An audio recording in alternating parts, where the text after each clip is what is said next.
All right, good evening, everybody. My name's Adam Bria. I'm co-chair of the Bylaws Committee.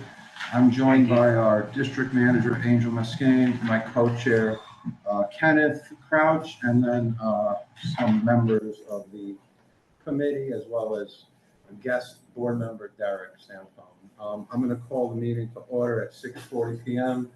Now I'm going to observe some ground rules. No one may speak until granted the floor. CB11 members, if you have a question about board business or wish to make a motion, please raise your hand and wait to be recognized. To raise your hand through Zoom, click the participants icon, and you will find the raise hand function there. Members should not engage in a back and forth discussion. The chair will recognize the next person to speak. Please keep your questions and comments brief and on topic to the discussion. Members of the public, if you have a question or comment about the subjects in the agenda, please raise your hand and wait to be recognized.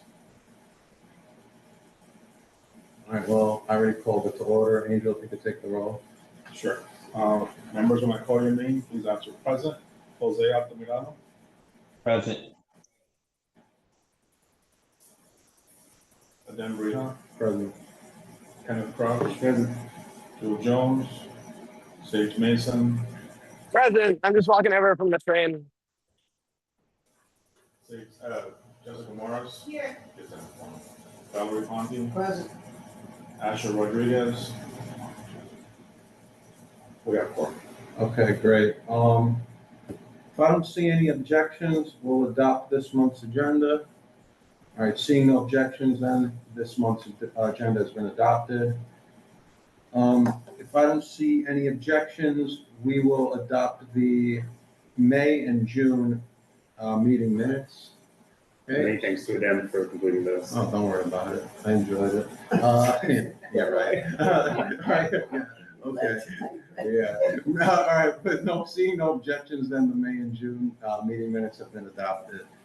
Okay. Announcements, informational updates, anybody? All right. What? I mentioned the Community Board 11 is hosting its budget town hall on July 22nd at 6:30. To be held at the East Harlem Community Partnership, 71 East 111th Street. Thank you. All right. I think briefly, just so we all know why we're here. There's, I think, just one or two outstanding elections things that we just wanted to get clear. I am going to hand the meeting off to Xavier, our chair, who is, I think, on via Zoom. And then before I say that, I just think that we'll discuss a couple of attendance things. We're going to come for the election stuff anyway. The attendance stuff's not as pressing, but there have been some issues that have been taking, I think, a lot of the executive committee's time. So since we have to be here anyway, I figured we could look into a couple of those things. So with that said, Xavier, the floor is yours. Good evening, everyone. I hope you're all doing well and had a happy 4th of July. Ironically, I'm just 3 blocks away on a set filming locally here.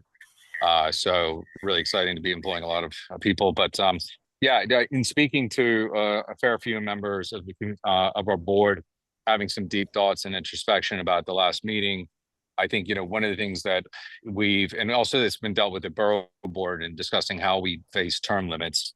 I think, the position that the bylaws committee took at its last meeting, saying that, to limit the terms, at 2-year terms to only 2 terms of service, which, was embraced in dialogue and conversation with executive committee and was shot down saying, hey, we should be able to choose. But the bylaws committee chose differently, respecting that, and it will be debated on the floor this month.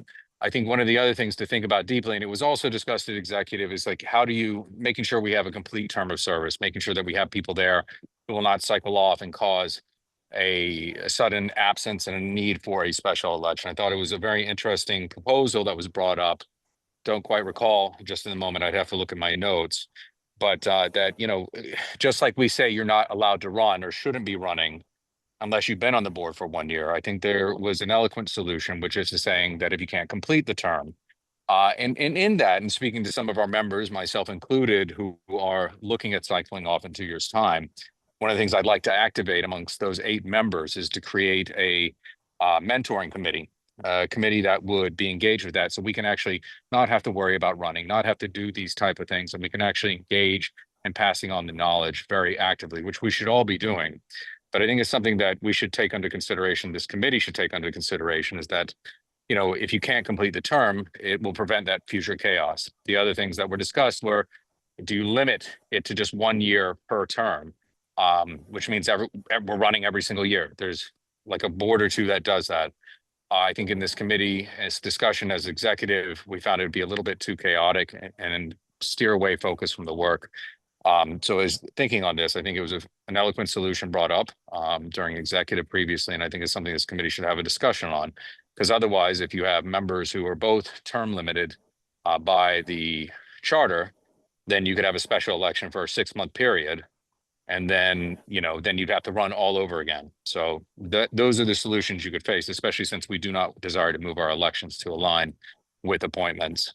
So those were the general thoughts. So very open for those that are term limited due to the charter that would like to be involved with the nomination committee and not nomination committee, and mentoring committee, who could take on the new members and impart all of their knowledge, the idiosyncratic to our rezoning. So yeah, so that's what I wanted to present to you all, and to have a robust conversation. Just wish I could be there. Thank you. Any questions for Xavier before we? Okay, I mean, you're welcome to stay on, and we know you're busy, so you can also jump off, but thank you for sharing. I don't know, Kenneth, you want to go from there? Yeah, sure. Yeah, I guess, yeah, seeing that there's no, sounds like that's a great idea that we can entertain. I guess we can move to our presentation and discussion section, and just continue our discussion regarding committee assignments and election procedure. So, sorry, folks, my internet is not working, so I'm trying to get my notes. But, I mean, you want to just discuss briefly what was said to us, and I think from there we can maybe take some positions. Sure. Yeah. So I suppose one thing, like a sort of a step zero we can consider is, do we want to formalize this within the bylaws? Because there's also, you know, there could be room for informal mentorship or relationships outside of formalizing it within, you know, the document that constitutes our board. Again, I don't have a position either way, but that's something we could start with, and then moving from there, how we would then formalize it within our bylaws. So does anyone have any thoughts about whether or not an informal network would work versus memorializing it or formalizing it? So I think my frame of operation in the world errs on the side of informality, in that, you know, if that's what's good, that's what we do. However, with the crisis that we're facing of a turn of term limits, and the intention being geared towards developing pipelines to leadership and reinforcing institutional memory within the board, it seems like perhaps having something mandated through bylaws might ensure that consideration happens, even as people cycle off or shift roles. So, you know, in the way that I tend to do things, I think informal is great, and to say that we do that anyway, and we would continue to do that, is one way to approach it. I think why we're here is because that may not be sufficient to kind of carry things forward. Thank you for that. I'll just kind of insert my own thoughts without anyone asking, but I definitely think I agree, right? Even at the land use meeting, at our land use meeting yesterday, I heard gems being dropped by Candy Gives Vasquez about things that happened 10 years ago. I think if we formalize a way of passing on knowledge, it hopefully softly encourages people to share both experiences, approaches, the way we've talked to stakeholders, city agencies, elected officials. I think it's a really fantastic idea. And maybe the way we can word it is that the way the committee is run is up to the discretion of the committee, but we'll provide a basic skeleton framework for committee members to impart their wisdom. Any other thoughts, folks? Go ahead, Sage. Wow, already. Well, I just think one of the ideas I had for the board oversight committee was to have some sort of way to impart, generational, institutional knowledge from, members of the board. I hadn't thought about it specifically being people who are about to cycle out, but I'm sure that could be incorporated.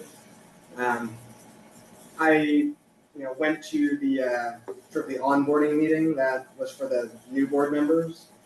Angel did a great job of sort of giving a rundown to the new board members of the board processes. And I was thinking that one of the responsibilities of the board oversight committee would be to do sort of like a series of like teach-ins almost for the incoming board members, for the new board members, just so they can learn everything about the various committees, things going on in the neighborhood, and maybe a framework of even just how like Robert's Rules of Order or what are we calling it now in the bylaws? It's parliamentary procedure. You gotta be careful, they'll know more than all the other members. Well, that's part of, we're building up. I'm joking.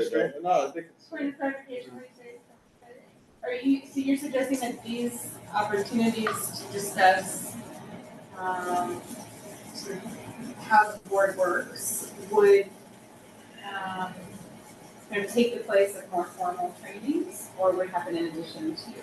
They happen, right? But I don't know that they're always so well attended necessarily, or that, having attended a formal training on parliamentary procedure, if it was necessarily as valuable as like a coffee shop talk about like how do you participate using this thing that is really formal. So in addition to, or instead of? Well, I think it could be in addition to maybe like a sort of reduced or simplified version of what Angel does anyway. But maybe we could require new board members to go to this, or people who are interested in applying to the board. Like you have to attend these meetings in order. We don't pick who gets admitted to the board, but part of the process of joining is to give people a foundation with which they can really hit the ground running once they actually get involved in stuff.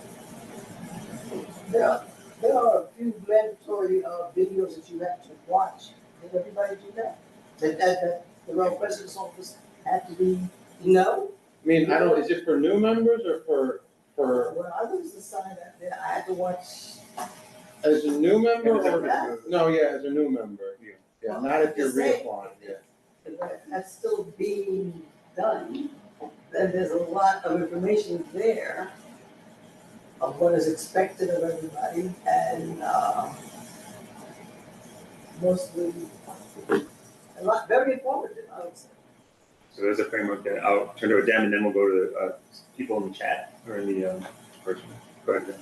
I think there's definitely a formal component to this and making sure that they understand it, but we've all been new board members. Me, it was a long time ago. And it's not just about knowing what we do, it's also about being incorporated into it, and it can be easy to kind of get lost in it, and not everybody's able to just walk up and introduce themselves. I know that's how I am. I'm kind of shy and introverted, and I do think there's a benefit then to longstanding members. Obviously, longstanding is going to be relative when we're down to 8 years, but that maybe, this did come from Xavier, this idea, but I think it's a good idea. I think it keeps members who are cycling out still relevant. There could feel this irrelevancy as you're leaving, and it's a way to impart your knowledge to new members and just, kind of make them feel welcome. And I don't know if there's a better pairing than your most experienced tenured members kind of, mentoring these newer members. I could see a world where a board oversight committee exists and really reduces what executive is doing. And then this could be, I don't think we got to make 1,000 committees, but I'd argue that some of the committees we have right now, like I know some boards that do licenses with EcoDev. And, you know, I don't know, if these are just ideas, like maybe there are newer committees we could form, and then some of them that we can consolidate, but those are just, because I don't think we need a committee, too many committees, but there might be relevant new ones and a little, you know, we may have one, I don't want to say where committees are going to go. You know, EcoDev, I think is headed in a good direction. I've seen the agenda. There was a long time where nothing was happening. I was like, oh, this is just easy to have a licenses meeting with this. So, you know, those are just ideas, but yeah. And that point is well taken, so we don't reproduce too much work, especially work that is already covered by other committees. Jessica, is it okay if I turn to folks and I'll come right back to you? Okay, I didn't see whose hand was up first, but I'll start with Jose. It's alphabetical. Hey, thanks. Yeah, I thought it was interesting, what Xavier's mentioning with the mentoring. I think it's something we should be doing regardless. Not sure if we need to do it formally through bylaws. Because most of our committees, I think we only have like 3 formal committees, right? And it's since Xavier's the chair, I mean, he could probably still, well, I'm not sure, we're just talking out loud. I was interested though in following up about the elections that Xavier mentioned and making sure that we have that resolved. It was great to hear that he also supports the what we had proposed initially was that anyone termed out can't run because they can't finish the complete term. So I look forward to speaking about that later. Thank you. Thank you, Jose. I'll go next with Michelle. Hi, I don't know if we're still on this topic. I couldn't hear for a little bit. I just wanted to say that on the topic of having a mentorship committee, a formalized mentorship committee, I think would be a healthy thing for those that don't feel comfortable going up and saying, "Oh, I would like to talk to you about something."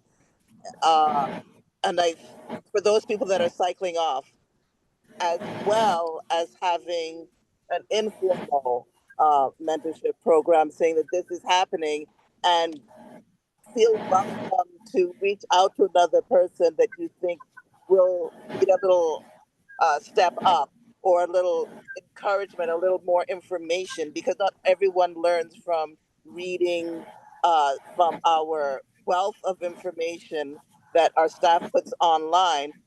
They learn more so sometimes from conversations, from examples, from other ways.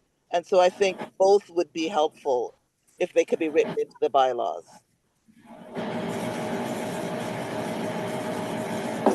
I mean, that's a great point, Michelle.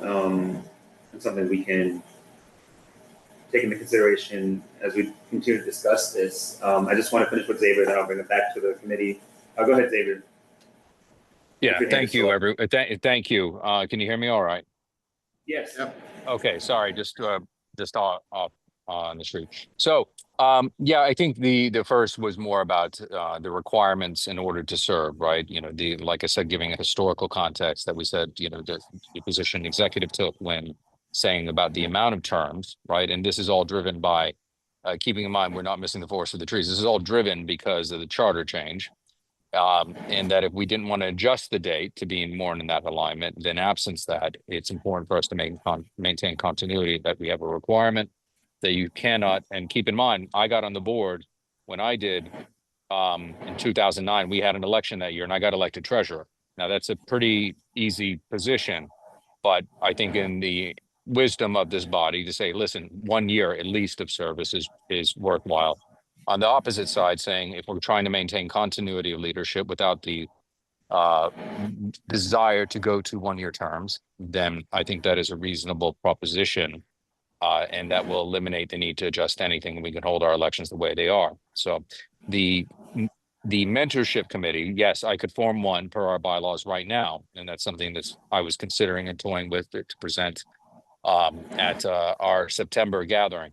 However, to many people's points, we should naturally be doing that, reaching out to people, talking to people. But I think it is a way to activate those members who are coming up in their final term, to assign them, as I like to say, an accountability buddy, right? Someone they could talk to, lean into. If they have, two new members that come on, saying, listen, for this first year of service, you're going to come with me to everything. I'm going to call you up and you're going to come join me for events. I want you to get stuck in. So there are two options this committee could make, which is we could formalize that process. Now, some years you may only have 5 members who are cycling off, or you may have 8 like we do now. But those were the two ideas behind it. So I'll leave it with you all to discuss, and thank you for your service. Thank you, Chair. I'm just gonna chime in. I think that since it is the chair's discretion, I don't think we have to take up more time on the mentorship committee. I mean, that's kind of his prerogative, and I don't see a problem either way, should he decide to do it or not. That's just my, Derek? So thinking of like just in the context of bylaws, it's like if this group proposes that this thing is created formally, then it sort of has to happen, right? We're required to do it. If we're not doing it, now we're out of compliance with our own bylaws, then it wouldn't be up to the discretion of the chair. The chair won't be savior forever, right? So could you have someone who doesn't value it and so would form that committee? So that's just like a reason to consider like formally creating it and setting parameters around what you would want it to be. The flip side of that is you create this thing and you put it down in writing and now you're forced to do it. If you want to change what they're doing, now you have to, revise the bylaws, right? So like the bylaws are really meant to be something that you really shouldn't need to change often. So I'm just putting that as information out there for you to consider. I certainly like the idea of mentoring. Like I've got some people through my experience in the first year here. I look forward to getting more people, right? I think one of the challenges is we're only all together once a month. We're not all there, right? For a variety of reasons. We may have form, but we're not all there. And when we're there, we're doing business, we're doing work, and those meetings sure are long, and I would never say let's make them any longer. So again, an idea I was thinking of, and not something to go in bylaws, unless it's like connected to like a bylaws committee or a whatever type committee, maybe like just once a month meetups. It could even be here, and maybe there's a short presentation, maybe it's people sharing about the work that they do, whether it's in the community board or elsewhere in the city, just opportunities for people to get to know each other, sit around a table, talk, maybe share some food, share some experience. And it's not a requirement, right? No one's gonna be brought in front of the committee because of lack of attendance of that. Just giving people time and space to like be around each other. I think with the online meetings, we've like lost a lot of that. Right? Those few minutes before a meeting starts, those few minutes after a meeting ends, I was like just people getting to know each other. So maybe that connects to like Sage's idea. Maybe that's something that committee would do, is just facilitating a once a month meetup, because that is a way to get some of that informal type conversation going, without like putting a big burden on like putting together this whole like formalized training thing and like series of workshops. Like that may be like a low-hanging fruit way to accomplish a lot of those things. Can I ask for a quick clarification on that, relative to what our limitations are in public meetings? I know we wouldn't be talking about currently active board business. Are there any prohibitions on discussing past actions and other things that have been before the board in that context? It's kind of a question for Angel. Sleeping.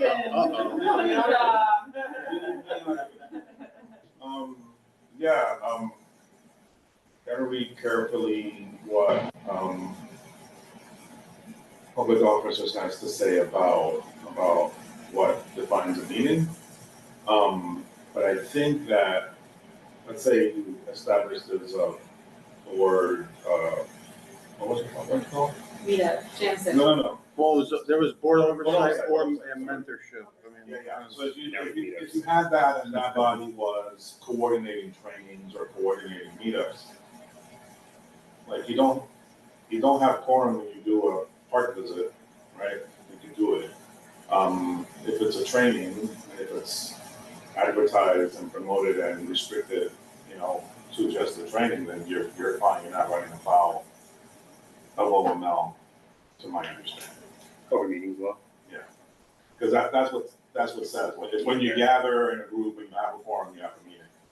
But you can do other things, it just depends on how you frame it. Like, we're gonna have the budget town hall, if there's, well, there won't be 26 of y'all, but, let's say the budget committee, right? The budget committee is about this size, and let's say we have 5 of them show up. Somebody could say that's a meeting, but it isn't a meeting, it's a hearing, right? Like, you just have to make sure that you're, defining it clearly, and that you're not operating that gathering in any way that could resemble a meeting. Yeah. Even if, like, if you gather without the intent to conduct business, it's still a meeting. Yeah. Right? That's why I'm telling you, you have to be very careful. But it's certainly, it's easy to do, you have to be very clear, very clear, that's what it is you're doing. Well, that's a question I have, is like, if we're not there to conduct, to vote on an action as a community board, is that sufficient to not? Okay. No, it has to be very clearly stated that this is not gonna be a meeting. And you know, like, it depends on what the thing is gonna be consist of. If it's anywhere close, I would just say have a meeting. And if it's far away, then I think you're okay. Like, you know, we're having a barbecue, that's not a meeting.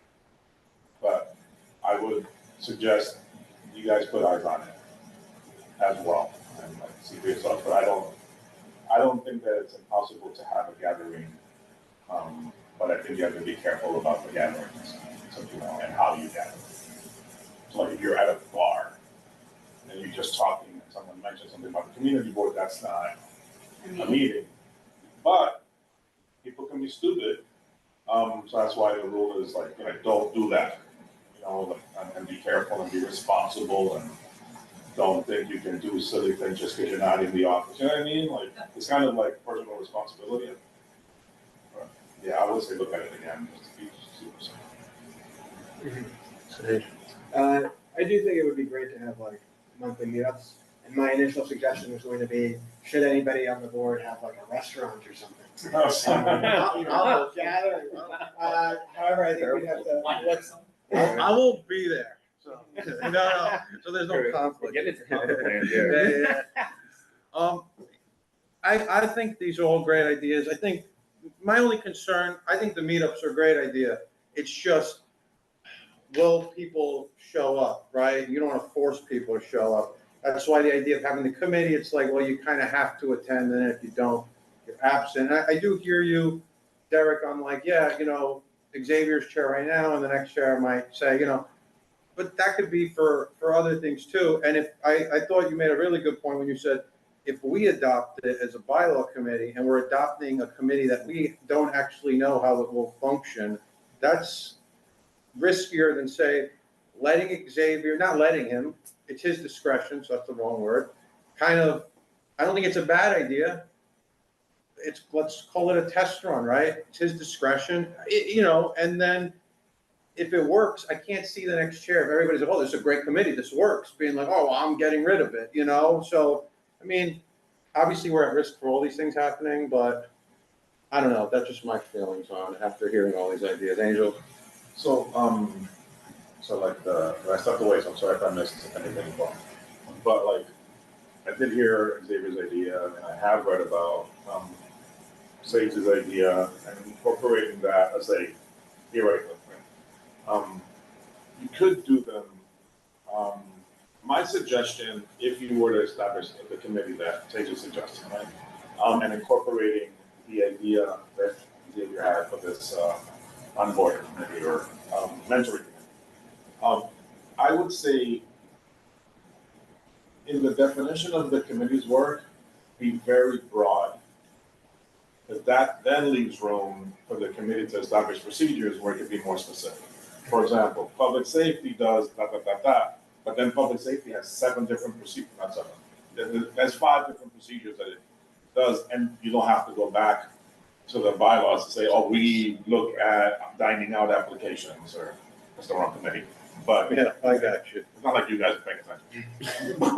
So like you have to go to a precinct council meeting or something. So like the licenses committee does they started off with liquor licenses, Like now they're doing. and then they do street activities, and now they've added 3 more things that are now reflected in the bylaws, but like, just like licenses and permits is general enough, and then they can do the other things, so maybe in that same way, this melding of Xavier and, potentially Sage's idea could be there, but like broadly defined.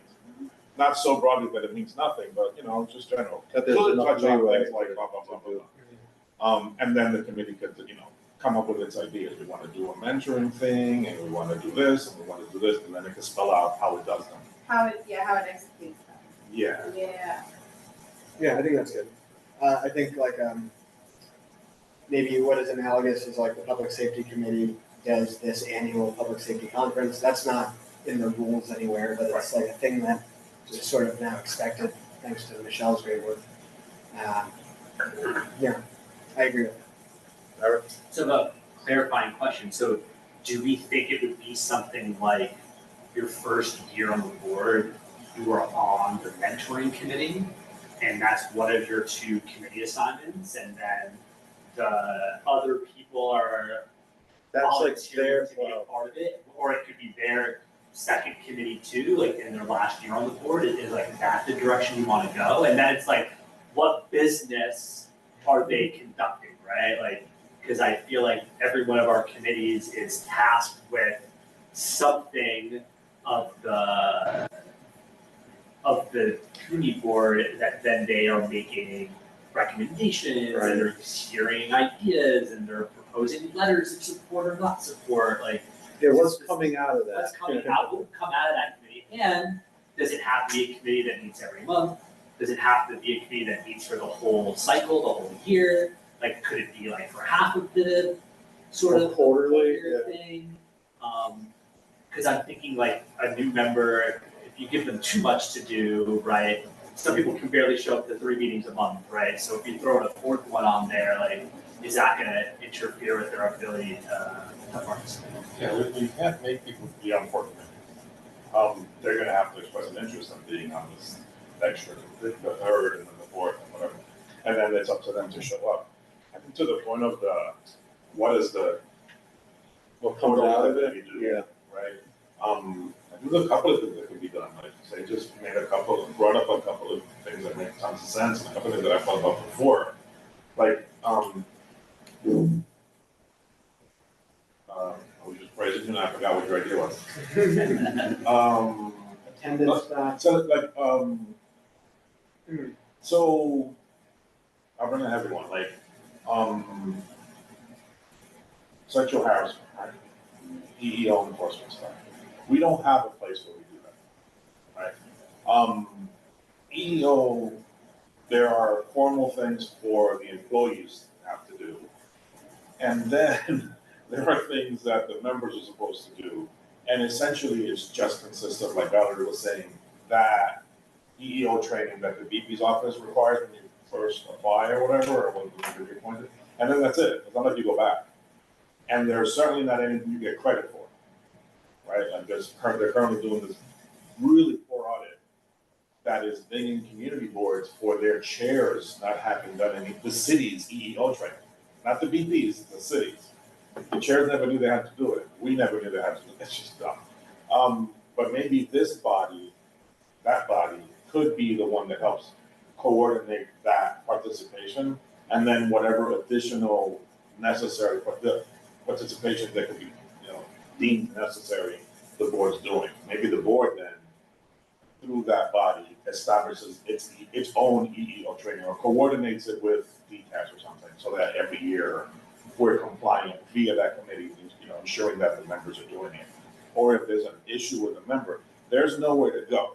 Like, let's say, right now you call me something horrible, and I'm offended. There's nowhere for me to go. Like, nowhere. Let's say you do it to him. There's nowhere to go, right? There's kind of this nebulous thing you could be removed for cause, but without the details, it's gonna be really hard to make that case. And without being able to clearly make that case, people are gonna be reticent to jump into that fray. So maybe that could be a place that establishes, in its work of procedure, okay, if X and Y and Z, and this is how you do it. So like, Derek said something horrible about Kenneth and brought it to our attention, and then we have the hearing there, just because you're right there. Thanks. Just because you're on my sideline. But that's something that the full membership, I think, could take some solace in. So should anything terrible happen, there's a place to go. Right now, Technically, Angela. you can't just eat it. You can go to the president. I'm sorry, Jess. No? That's something that I've learned this year that just isn't true. Okay. I always did think that, too. The borough president's office has been very clear that they don't do that. That's good to know. Yeah, and it's Pastoral current. More. Yeah, and it's been kind of frustrating. I mentioned to you guys that I participate in this citywide thing, and the other borough, the from other boroughs have said the same thing when dealing with their borough presidents. They've been like, I don't know if it's pulling back, but they're not doing what had been done before. My experience with previous BPs is that certain beefs, can be communicated, and then they'll at least have the conversation with member, A and member B. And now it doesn't seem like they're wanting to do that, and they're being not even seeing, like, they're saying it very clearly. We're not doing that. They send you to mediation, or they offer mediation, which you can just do yourselves. But It's a good suggestion. yeah. But since to fill in holes where things are not being done, maybe that committee could be that and create its own policies without being too specific in the bylaws. Right, so I guess my clarified question is, so one version is it's a committee that is, the members are the new people and the people mentoring them. Or the I was committee referring to is the just- oversight thing. Oh, sure, but I'm saying, so like with so if there's a mentoring committee, it could be made up of those two groups. If it's the oversight that is running mentorship, then it would be just veteran members that are also doing. Right. Or maybe it could be. Yeah, I think there are lots of details that we can work out and lots of iterations that we can brainstorm and critique. I think, and either of those formulations are possible. My initial conception was not that new members would be on the committee, but rather that they would just have to attend a training, or that the committee would organize the trainings for the new members to do at some other time. And a thing that popped in my head during this meeting was that maybe outgoing members, while they are gone, whether if they're just gone for a year or two, and then they plan on rejoining the board, but they potentially could be public members of the oversight committee. Like an off-ramp. Yeah, you're still in it. You can, Or like an interim, right? Like they're planning on coming back and they can do this to stay connected to the board. Reapplying. They can reapply after the time off. Yeah, I forget which board it was, but back a few years ago, I learned that. They had a budget committee that consisted of all their former board chairs. Yeah, so the board chair would just cycle off and then just be on the budget committee. So then the budget committee was 5 people and it was all chairs. And just a way of keeping them.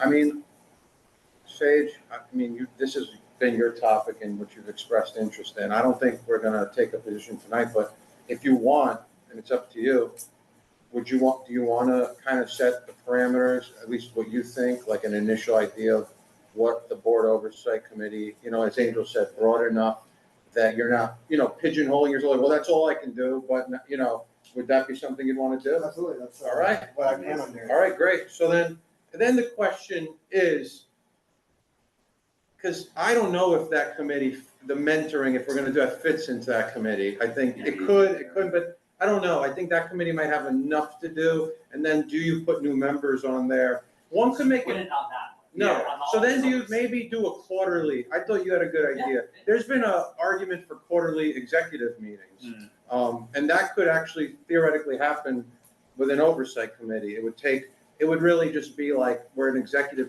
committee meeting comes together when it's something pressing that the full board can't take a position on or whatever. But I don't think the executive committee needs to continue meeting on attendance or this or that, so I agree. So I think that, and Kenneth, if you're okay with it, I think we close it at that, and then come September, you come in with that, and then maybe then we can actually move to take a position on that. And have a discussion, obviously, go ahead. Yeah, if I could suggest that when you're sketching it out, to consider overlaps with executive potential and with office oversight. Okay, and then I guess we can also take. Overlaps in lines between, right, like, this is definitely not this, or it is that. Yeah, my only, my like slight, I agree with that, but I'm thinking that maybe office oversight like morphs into this. Oh, that it becomes Gets absorbed. Yeah. But, yeah. But I don't, yes, yeah, I agree, I will think about that. I mean, it's possible where that would make sense, especially if we're gonna create like another committee. Yeah. That, I was speaking earlier to like possibly committees absorbing other committees. You know, we'd have to take that into consideration too, but. But I do think once you sketch that out, you can see the Venn diagrams where they intersect, where they maybe should or shouldn't, and that'll help us get there. And then for the mentoring committee, I mean, as we've said, I don't think we want to rush and, you know, take a stand on it. See, I think there is some merit, and it is the board chair's discretion, and we could see how it goes. And the timing of it does make sense that this would be something maybe we just experimented with, because we're, you know, facing something that we've never had to face before, right? Where we're gonna have, at some point, relatively soon, a lot of new members here, right? And not too many members that have been here a long time. So this is like that opportunity really to kind of have that kind of, more than ever. I could see where it still exists, but I feel like it's kind of like something that might be really useful at this time. So I think that's it for that. Kenneth, I know now that Xavier brought some stuff up that would bring us back into elections. I think you run that, and then I just had some things on attendance that I'd like to discuss, and then if anybody else has any other things, I think we just go like that. Yeah, I think that makes a lot of sense. So for folks who may not have heard, I think there was some discussion about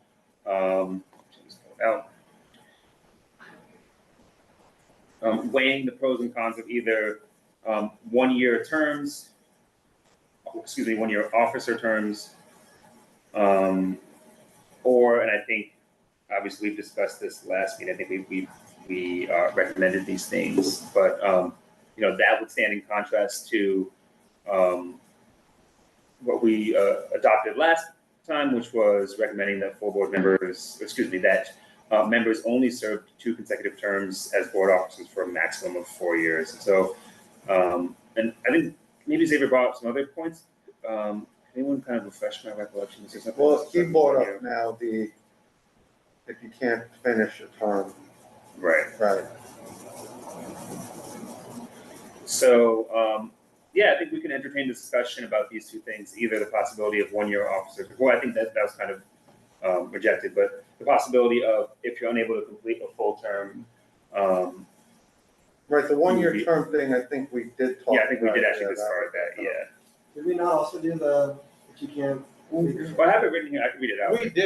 We did, and like, I'm just gonna be, I think, as transparent as possible. There was concern, I think, correct me if I'm wrong, that it was specific to, you know, a certain number of committee members. And, you know, it got discussed, and Xavier, I believe, brought it back up. It wasn't re-brought up, and, you know, he is somebody, I guess, that will be impacted by that. Well, okay, I thought it made sense.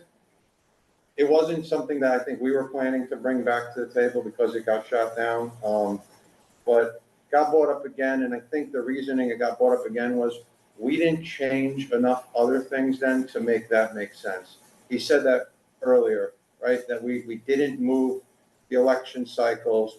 There was something else, like, had we done all of those things, then this would have made sense to shoot that down. But because we didn't do those things, is it worth reconsidering, I guess? Which 1-year terms can also be worth reconsidering. So I think, I just want to say, if someone is elected and they cannot finish their term, there is ample amount of time to be aware of that fact and prepare. I think that's where we landed when we deliberated this, that if it was going to be a problem, that it wouldn't be a sort of a, how do you say, shotgun special election. There's an awareness that that's going to happen, that there's going to be. Yes, there will need to be a special election, but it's not unanticipated. But correct me if I'm wrong, Angel, with everybody getting turned off now, wouldn't that present an ongoing possibility of that happening? I didn't hear the whole. If it was 2-year terms like we kept it, and if you couldn't finish a full 2-year term, right, and we allowed people to run that couldn't, wouldn't this potentially be? Yeah, it would happen again. So we could theoretically be having special elections all the time. Yeah. Okay, and correct me if I'm wrong, that may have been part of it. I thought the main reason that we shot it down, and I could be wrong, was that it was disqualifying members from being able to run. I thought that was the main. That might have been part of it. Yeah. And I agree with you. My only pushback is if it was a one-time thing or a 2-time thing, fine. But do we want to put ourselves in a position where we're having the potential of constant special elections? That's a question worth asking. Yeah. No, you don't have to. I want to say I've changed my opinion on this and thinking about it. Because to Adam's point, this will be a recurring problem, and there's a lot of. Look, I was on an elections committee a little while ago, and there's a lot of logistical things that need to happen. Even if it is, just supposedly like a quick special election, like just our regular election process is pretty involved, and so to force that on the board when we already have, I think, broader issues around attendance and participation, creating pipelines. I think. This would just create more strain on the system that we want to, make kind of amenable for the members to go up through the process and become officers or take leadership roles and things like that. So I definitely hear your point, Jessica. We have a mechanism in place. I just feel like, I want to use our limited board energy and resources towards broader issues than calling special elections. Yeah, go ahead, Jessica. Preemptively solving a problem that doesn't technically exist yet. We don't know how behavior will play out. Of course, it's possible, but I'm not sure it makes sense to take that kind of limiting action before it is problematic. We won't know until we're sort of in that training cycle. And something that comes up again and again, well then you know what to do. If it doesn't come up very often, then it's not really a problem. But at the same time, I don't think that measures are always taken only because they become a problem, but that they're taken because there is the potential of it being a problem. I'll go back to what I said again, then I think I've said enough on this, but the idea of there being certain things that would qualify or disqualify someone from running for anything exists in almost every office we have in this country, right? Be it the president, be it a senator, whatever. I guess my question is, why would we be so opposed to there being something, especially when, I know you're saying we don't know if it'll be a problem, but it certainly can be a problem. And then at what point do we say, okay, now it's a problem, let's put this in, because then I can make the argument, well, it was a problem now, but how do we know it's going to be a problem again? So at what point do we decide then to do that as opposed to just doing it now because there is potential for it? Derek? I think it's a fair point about there are limitations on other sorts of things. I think the thing that makes us unique is the composition of the board is being set by someone not a part of this board. In terms of impacting like who can be on it, now there's the charter with the term limits, but then also like the timing. To me, it feels like changing the election cycle is the actual answer here. And I know the reasons why we're not open to that, but I feel like it's important to bring it back up again, because then there would be no concern about someone not being able to finish the term, because you would make those two things coincide. And if you think about something like Congress, for example, right, they're sworn into office at the beginning of January, right, and then they're voting on who's going to be their leader, and that's happening coinciding with their terms of office. And so I feel like if the elections lined up in a way where, you know, people are reappointed and then there's the vote. And as much as I hear like, well, that means you have a bunch of people that are new to the board and they're like voting on who the leadership is, you can make a similar argument the other way is, well, why are a bunch of people who are about to leave the board being able to vote in November on like who's gonna be leading the board for like the next 2 years? I'm not saying what is right or what is wrong, but if you make one argument, you gotta be able to make the other one as well, and you gotta weigh in and decide like what's more important. But correct me if I'm wrong, because I hear everything you're saying. Even if we moved the election cycle to when people turned on, couldn't people still theoretically run when they only have a year left and still, if it's a 2-year term, not be able to finish it?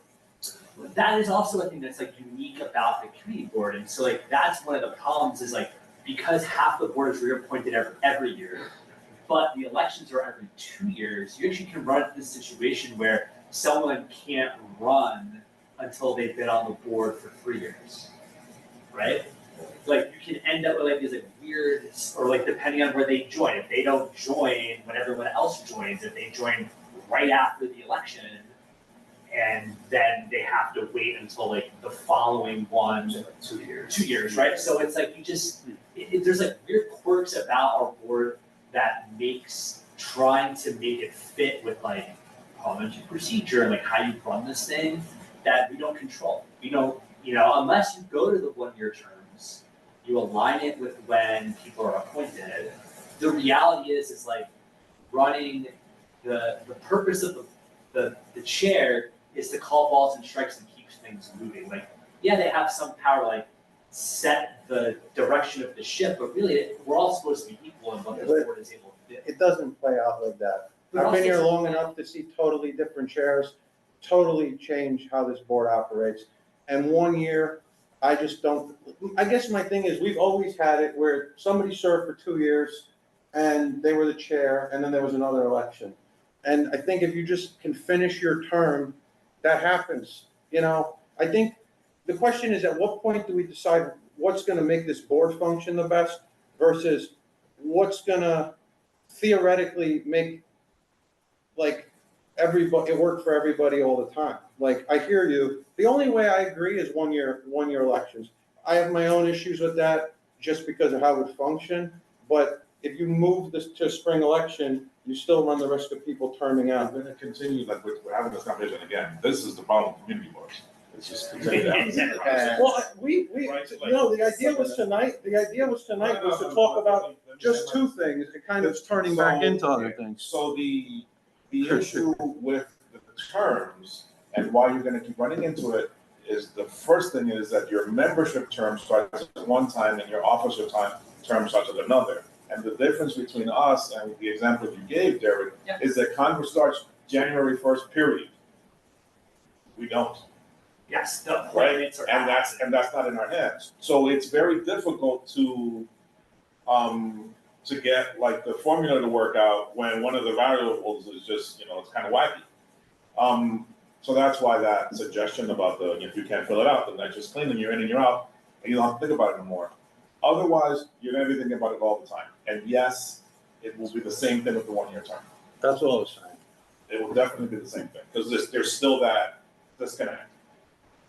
So like mathematically, you could still run into the same issue even with a 1-year term.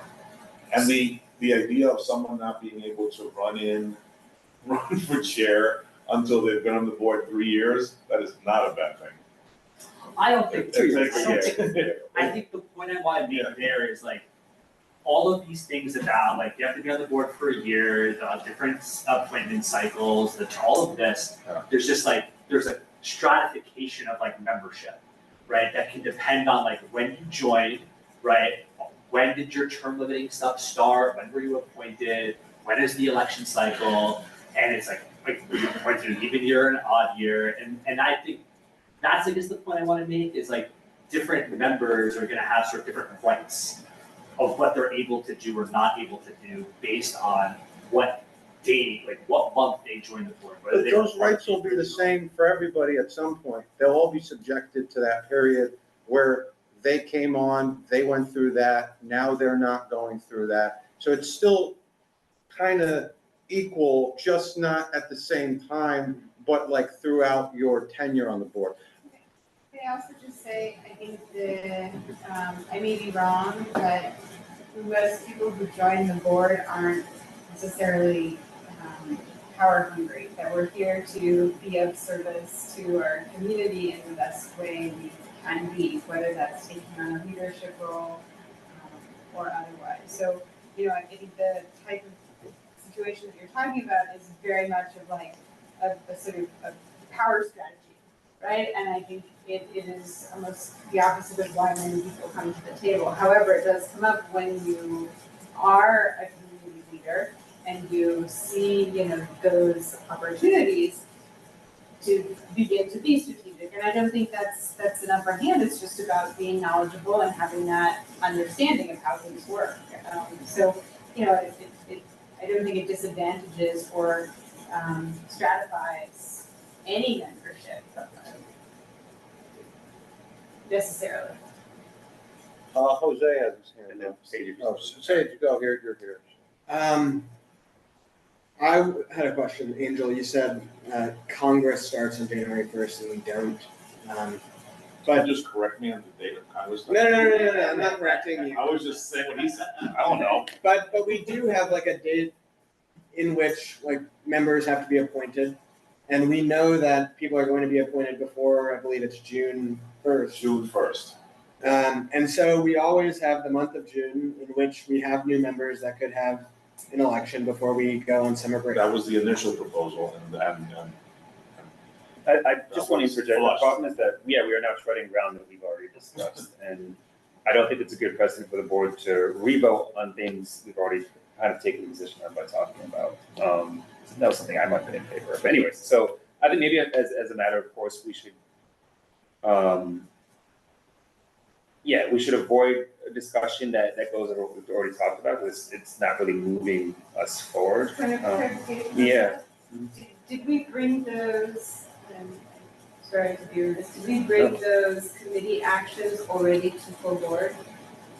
Everybody got a, The notice, yeah, to start the, The process of. it's still 50 formal days, decision yeah, because we haven't voted on the We have 30 not yet. yet. the Okay. 30. Yeah, that's correct, yeah. But that idea, like what you were speaking to, or responded to, Sage, of, it was like, okay, well, we know for certain June 1st, so then move the election to respond to that, and some of the pushback from members was like, well, then you're gonna have people that are on the board a week determining who the next officer is. I don't care, but that's what there was a sentiment on the table.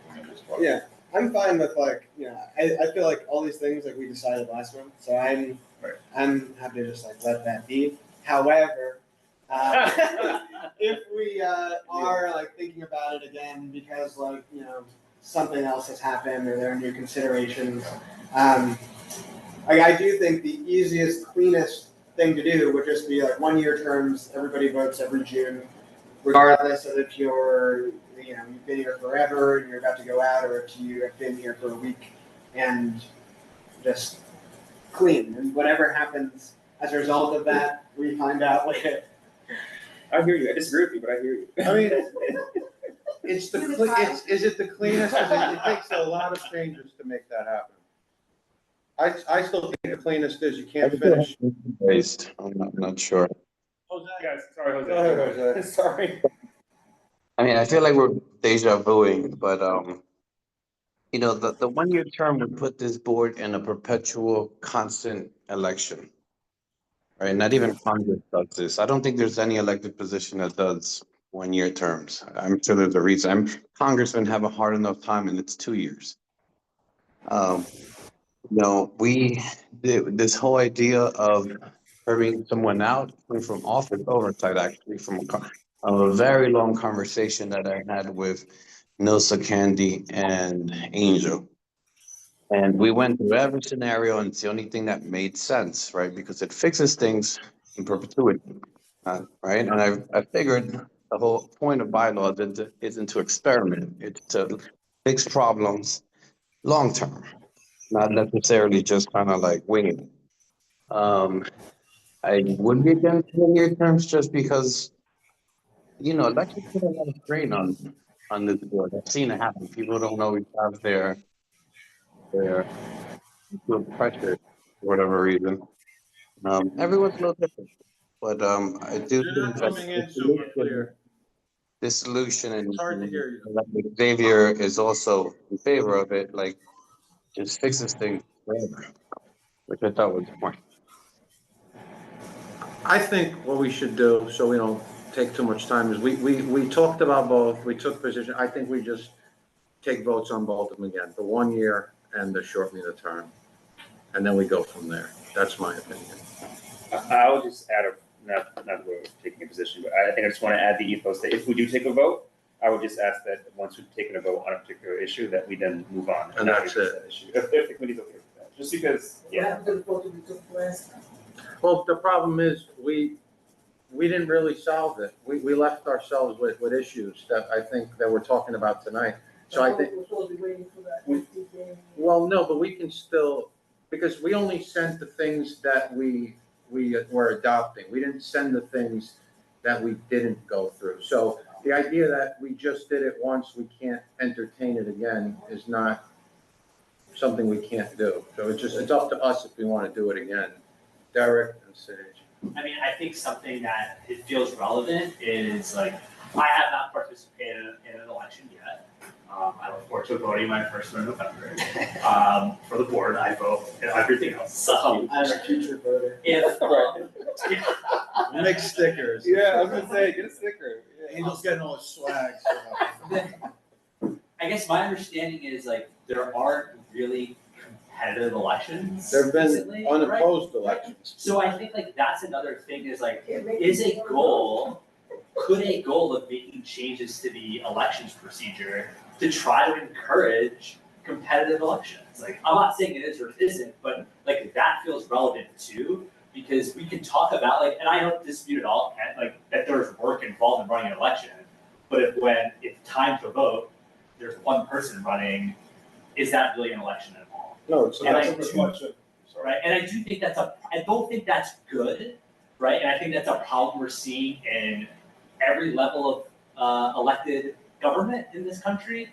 Too many things are basically unopposed or it's a foregone conclusion. I just don't think that's good. I don't know if bylaws fixes that, That's the but it feels like is that one of the problems? Is one of the problems that most of these positions or all of these positions are just going to the person who is stepping up or handpicked or whatever it may be, and does bylaws help address that having competitive? I don't think the problem is, does bylaws motivate people to want to step up and run? Yeah, is it a body issue or a structural I think issue? it's been a body issue. I do. tend to I'm gonna be honest with you. I was talking to Angel, I've been on this board a long time.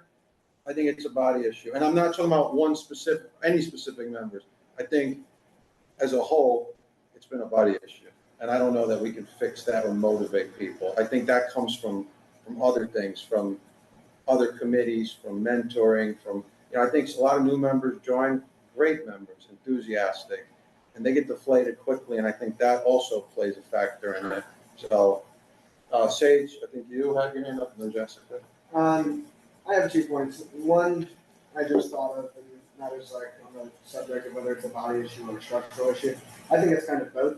I think it's a structural issue partially because we don't have like a pipeline that empowers people to feel like they can run, because it's just the chair that picks the chairs of the committees, and people show up and they're just like, oh, I guess this is what's happening. Like, Right. let me, let the committee chair do what they do, which is why I thought it would be cool to have more, intercommittee elections. The second point is just that, and this is something Derek brought up that I liked last month and maybe also the month before that, but just that maybe it's not necessary to prohibit people from running if their term is not going to, run the full length of, if there's like just misalignment between their officer term and their remaining service term on the board. because that can just be factored into the election itself. Maybe when people are running, you know that this person is not going to finish the term, and that can just be a consideration that their opponent can use against them. Thank you, Sage. We're trying to reach some frame of consensus to help improve board operations together. I think that's the best way to put it. And so, I brought, I think, to one of our first meetings, move fast and break things. I mean, how broken can we get here if we were to make some adjustments? And I think it's, is there potential to do harm in making these changes? Probably not. It would just be a different way of operating. I think it's going to be harmful to how the board continues to do its work.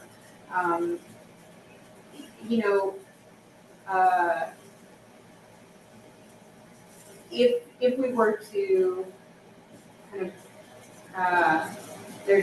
move the election date, that would then require some additional actions to figure out how to do that. And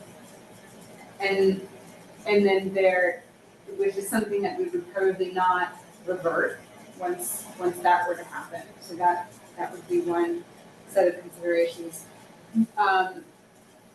Additionally, shifting to 1-year terms, that could be for a period of time to see how it goes, and if it becomes too cumbersome as an operation on the board, is there sort of a window of this will be implemented for 5 years, or this will be implemented for 5 years upon renewal or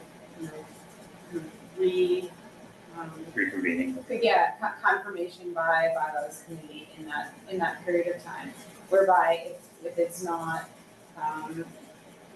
very problematic, right? If it doesn't cause a sort of burden on the board, then it can continue. Or at that point in time, it can revert to 3-year terms.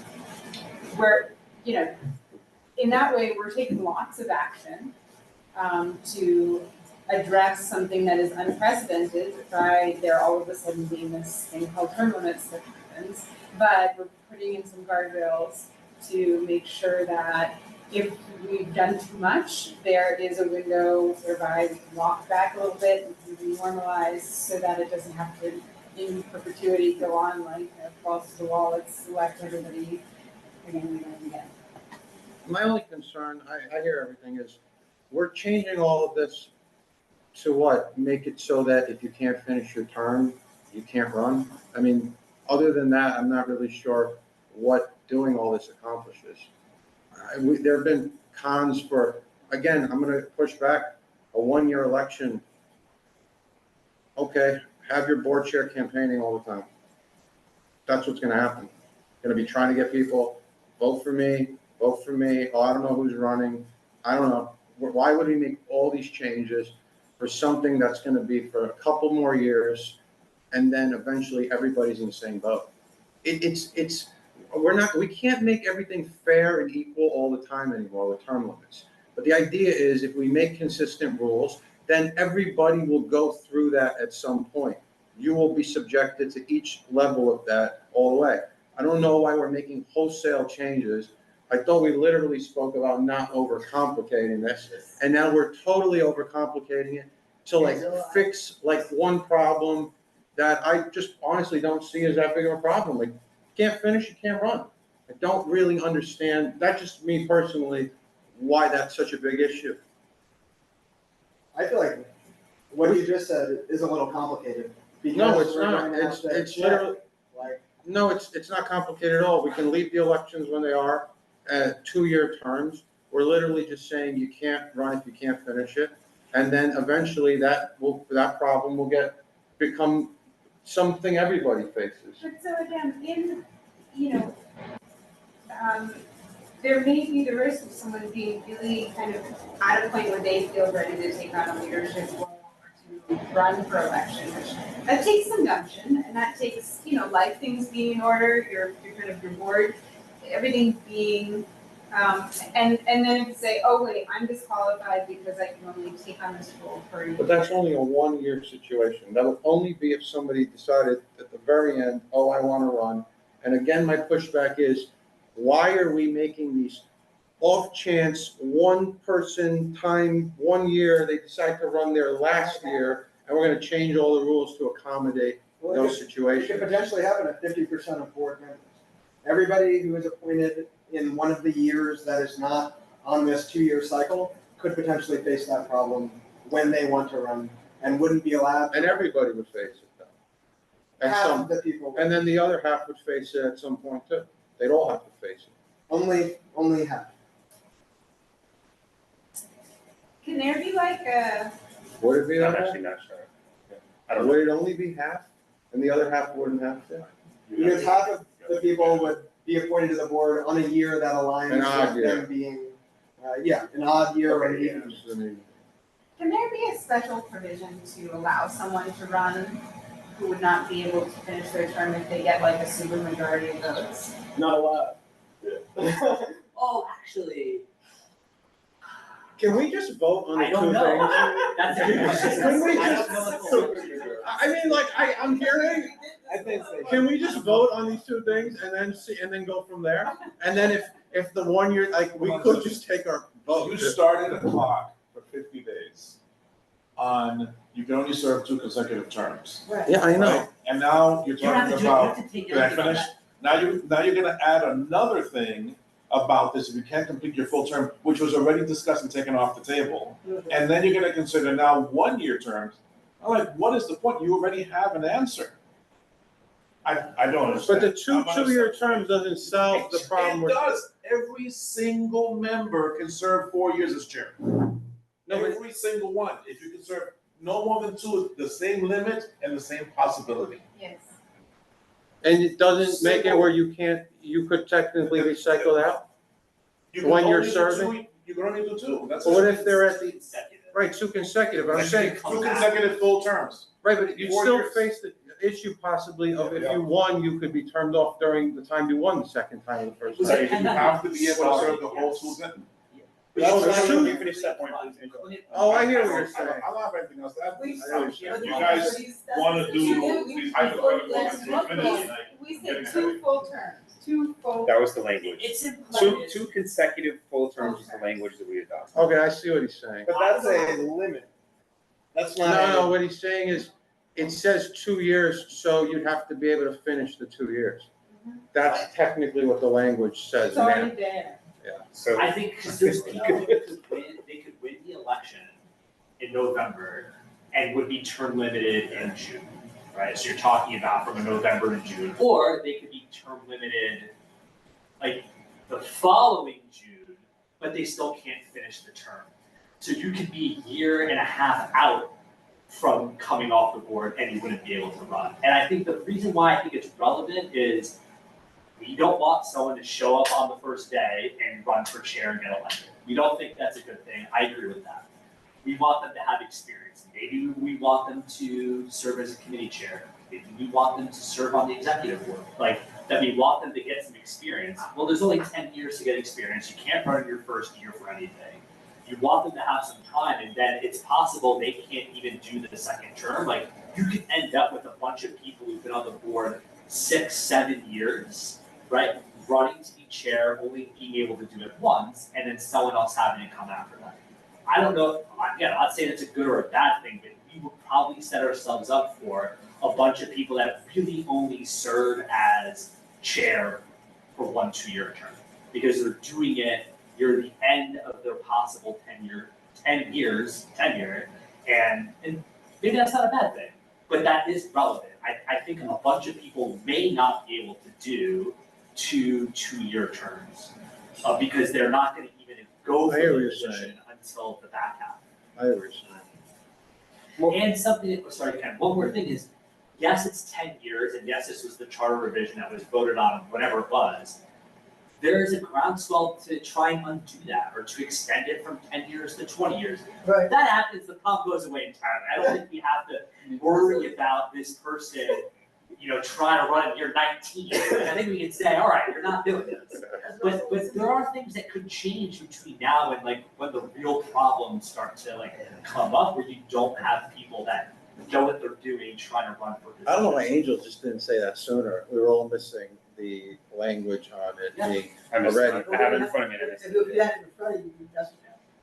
No, but we've talked about it. It didn't really We get. voted. I don't think No, it's- no, no. Procedurally, We didn't really vote on think it. about that. It was like you had to serve the full 2 years. May only We serve kept look. 2 consecutive full terms. Yeah, no, I get for what a you're maximum saying. of 4. But we were talking about them as two separate issues, like we voted one down and then essentially voted through something that was the opposite of that idea. We voted, we did vote if you couldn't serve the full term last time you couldn't run, and that did not pass. Yeah, that's what that. And then we voted on this other thing, which essentially is saying the same thing, and that did pass. Yes. I think that's where the confusion kicked in, Yeah. okay? That's it. I So think Ken is right to say like, you made a notification to the board. let's just go with that. It needs to be voted on, and you could, anyone who voted for it can speak at that floor and go, we actually don't think that's the right thing to do. And I rise in against this motion, and this board should vote it down. Like, if you feel like, because that one's not the July one, that's the September one. If you guys feel like it's not the right thing to do, get the board to vote it down and come up with another idea. But I don't think you should send competing ideas, because it's gonna confuse people. I agree. Yeah. So we leave it as it is. Is what we voted on, I mean, we've had this discussion again, do we feel like that is sufficient? We did this month. Well, we did last month, but just to reflect on it now, when we've considered these other potentials, is where we landed the right thing to continue to move forward on? Because we can, withdraw our motion. We could, right? I think I believe so. Yeah. So do you want to take another vote on just that? I mean, I don't know. Does it do what we intended? Isn't the only thing we did, sorry, let me jump. The only thing we did was say you can only do 2 consecutive days, Of 2 years. 2 years. So if we think it's a big problem that like you can run and you can't finish your term, then we did That not already solve got- that problem. Well, Angel's saying that we did. I don't think I'm we did. looking at. And I do wanna The turn only thing that you guys is regarding terms and duties of officers. Well, first you have to serve on the board for a minimum of 12 months. Right. And then you did a removal of assistant secretary and assistant treasurer. Right. And then you struck out 3 consecutive terms and replaced it to 2 consecutive terms. Right, 2 consecutive terms of 2 years? But it is You a made limit. no changes. Right, and to that's the term. where I was going with it. Does that mean you, as it's written, does that mean you could just do 1 year, right? Because you're saying that that's the maximum you could do, 2-year terms. But is there anything in there saying that you couldn't just do a 1-year term? Or is it saying it has to be 2 years? Well, so you're specifying it's a 2-year term. Right. There's nothing stopping someone from resigning, Right. right? So. No, let's say, not considering resigning, like somebody, let's talk about the situation we've said is gonna happen. You run, let's say, and you do 2 years, and then you wanna run again, but now you can only be there for 1 year. What, Decide to vote or not vote for that? The mechanism would be resigning, right? The mechanism would be resigning to force a special election. I don't think you can, that's essentially what you're saying, like, well, I'm only gonna serve 1 year of this Yeah, you year can't term. cut That's the mechanism. Like, we can't tell you you're only serving for a year, but you could have, you gotta go like George Washington and not running for a 3rd term style, right? Like, it's not the bylaws, but it could be as a practice is like, if you can only serve, if you can't serve out the full 2 years, then you resign in the November before you're gonna be term, yeah. Or you just automatically now I'm getting get knocked off. confused, to be honest. There's no 1-year term, like. Right. What it is it's 2-year term. Right. There's nothing in the bylaws that would say, actually, you're only doing a 1-year term. Got it. You have to adopt something new or some kind of. May I also say, if a chair were in a position where they were unable to finish a term, isn't that an and for whatever reason, a special election couldn't happen, that's why we have a vice chair. Correct. Yep. Yes. That's an option you could formalize saying, like a line of succession, right? That this person is replaced by the vice chair until such time they finish serving the term. Which could be as little as, what, from June 1st to November? Oh, Or as long as like a year, you know, Could be add there to that. That could be a part of what we voted on last on, a condition or We could add as a condition to it, yeah. within the bylaws that should this happen where. For whatever reason. I would want to know what the bylaws currently state around Well, it says succession, right? Like, each it does officer call for a shall special serve election a itself. 2-year term. Yeah. So no, it's in the bylaws already. Each officer shall serve for a 2-year term. Yeah. So then you have to be able to finish out the 2 years. That's what that says. It says each officer shall serve for a 2-year term. It's already saying that an officer, the term is 2 years, and that's what's required. If you read it technically, you're all right. Well, legally, the word shall is. That's how we you have to compelled read do this. You have to do something with shall. Shall.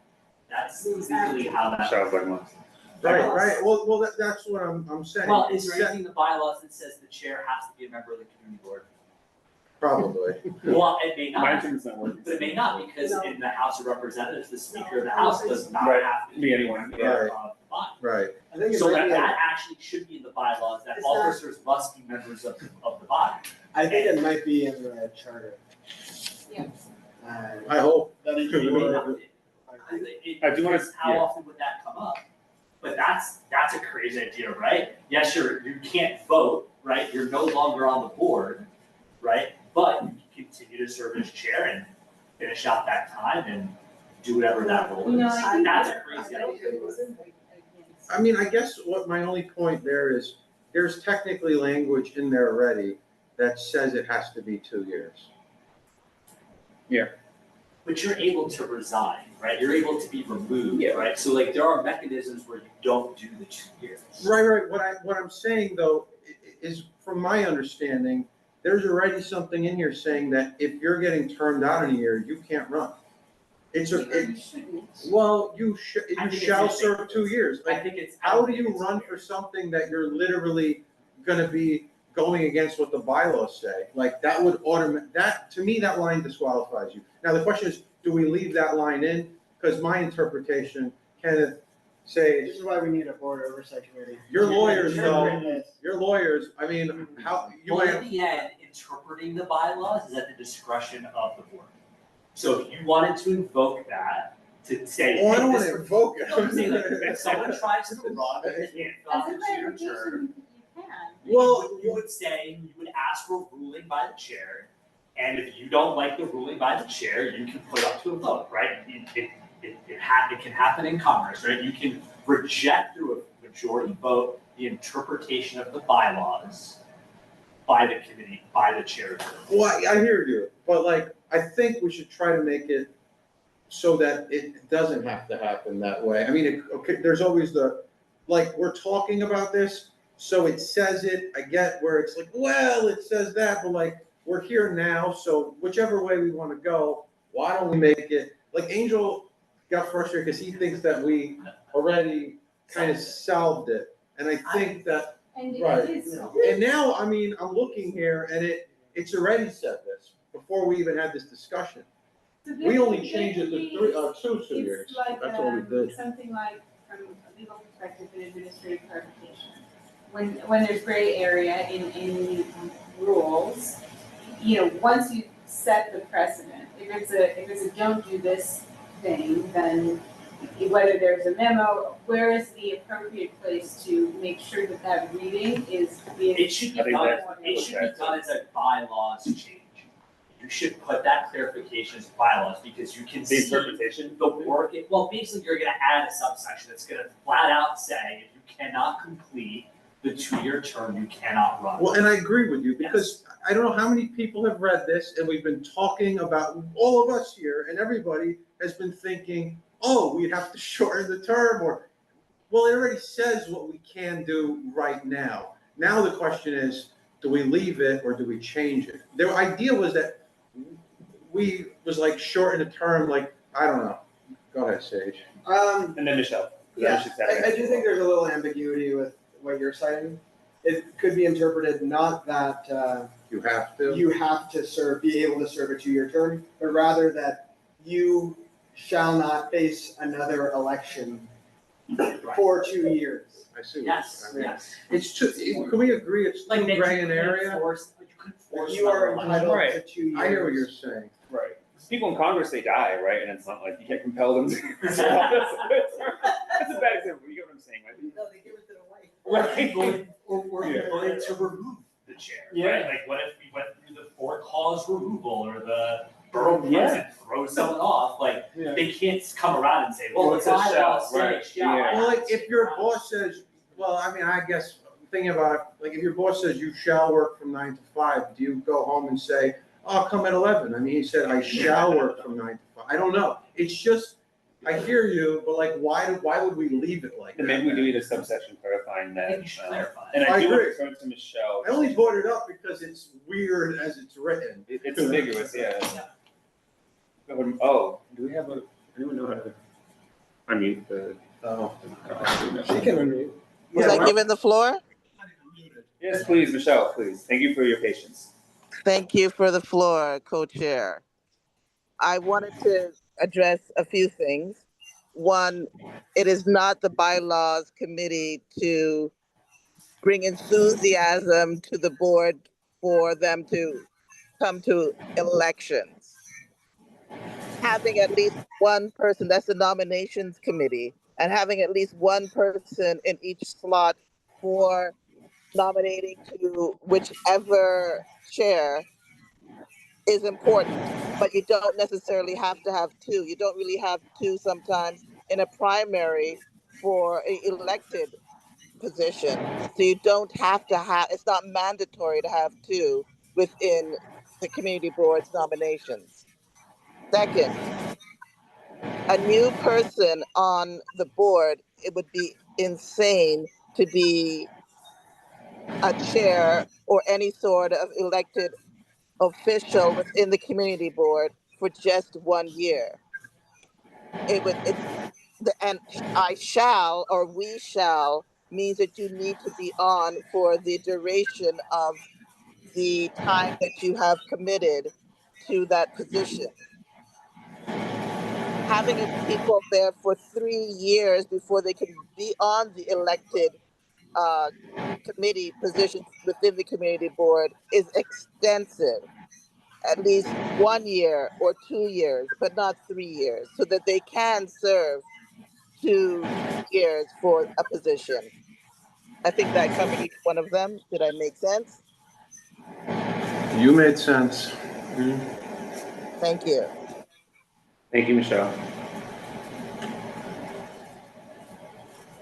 Can we pull up the language for the two-year terms, how we wrote it?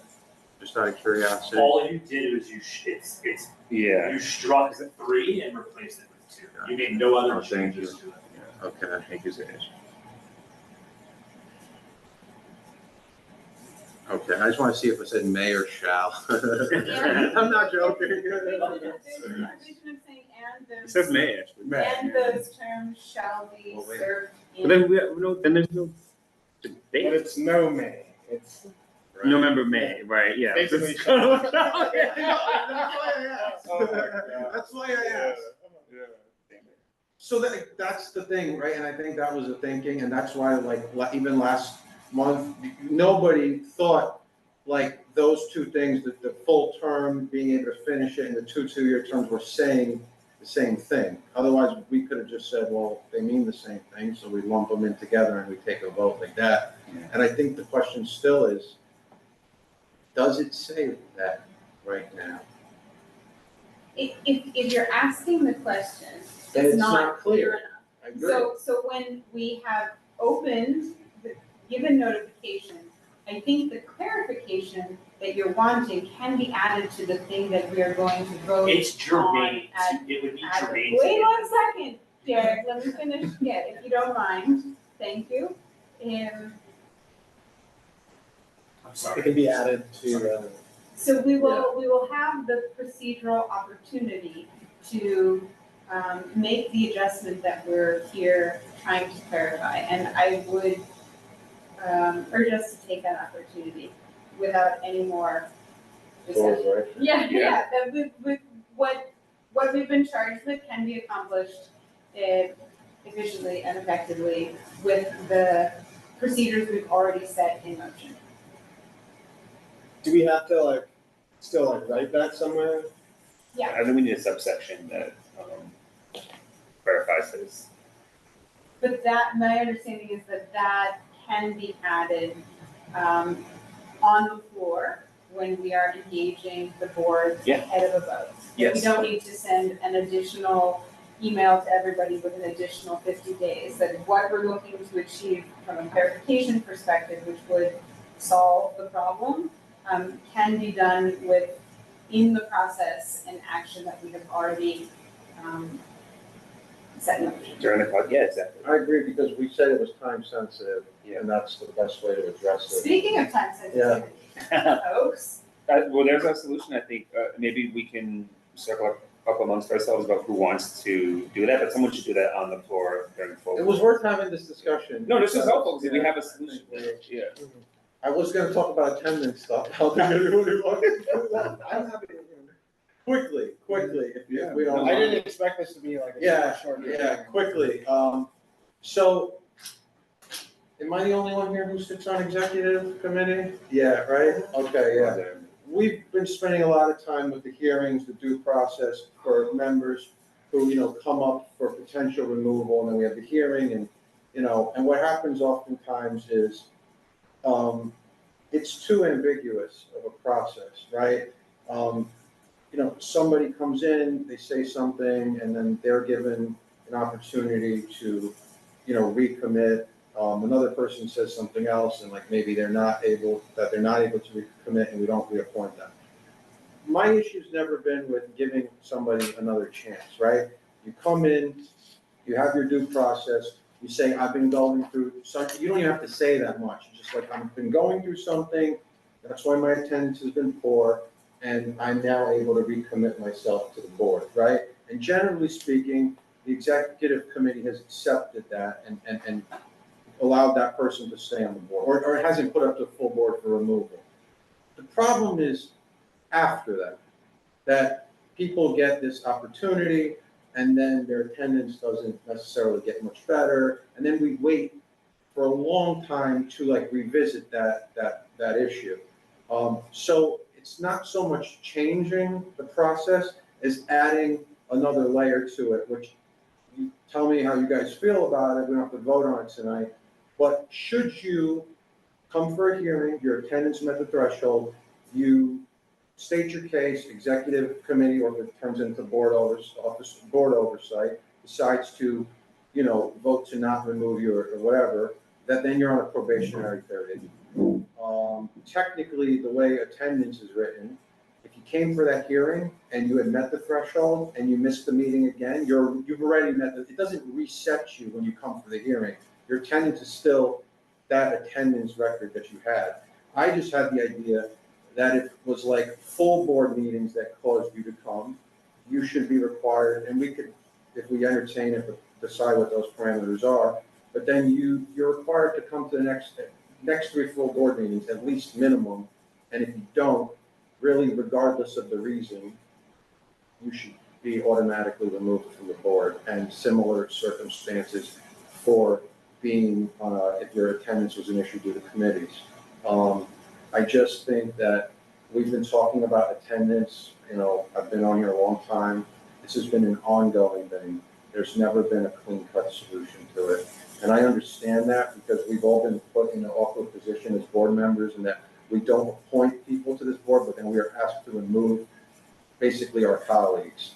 But if we were to say, keep this process where, we afford the opportunity, people go through crap, whatever, but then you're given that, but then there's this mechanism to kind of like remove us from like, oh man, I can't vote that person off, but they really should go.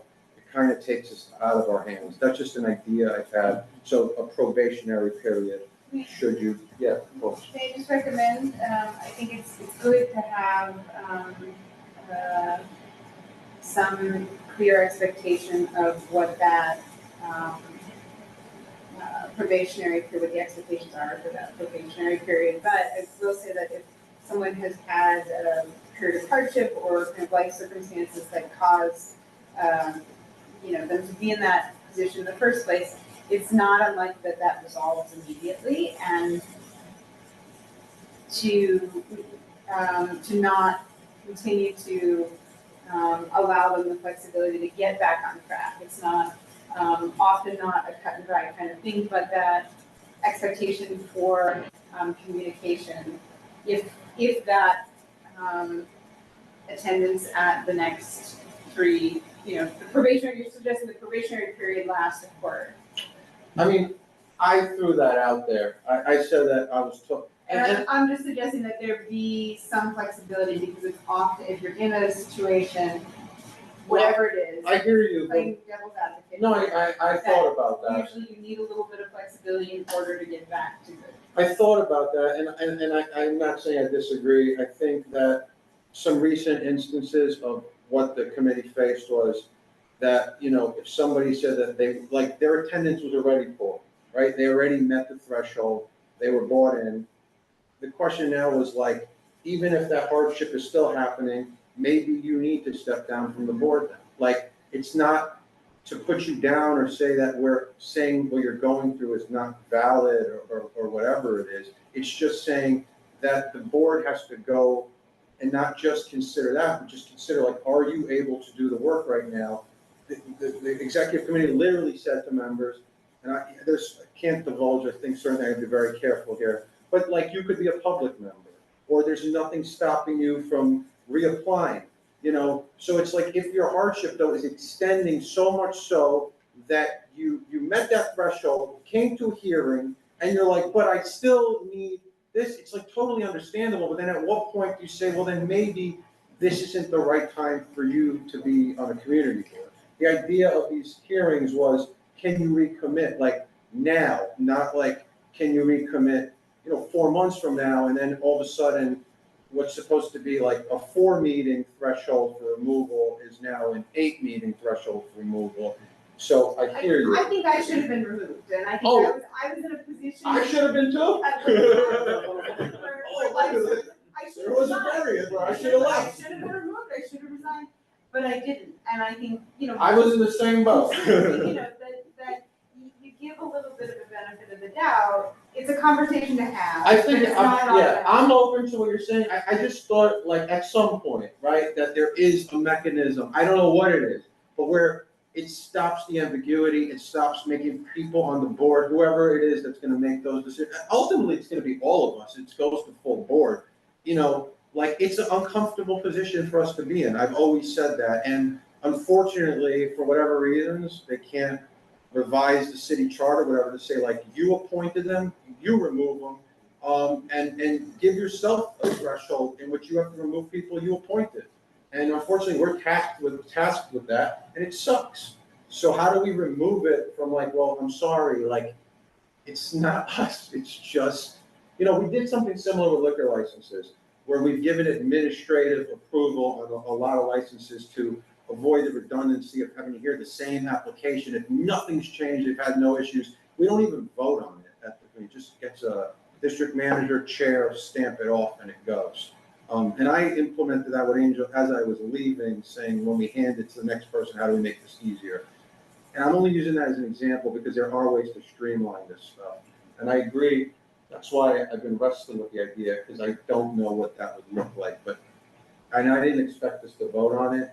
I just know that it's not as time sensitive as elections, but it has been a giant time eater on executive. Like a big, like it is eating up lots of time. So that's to say.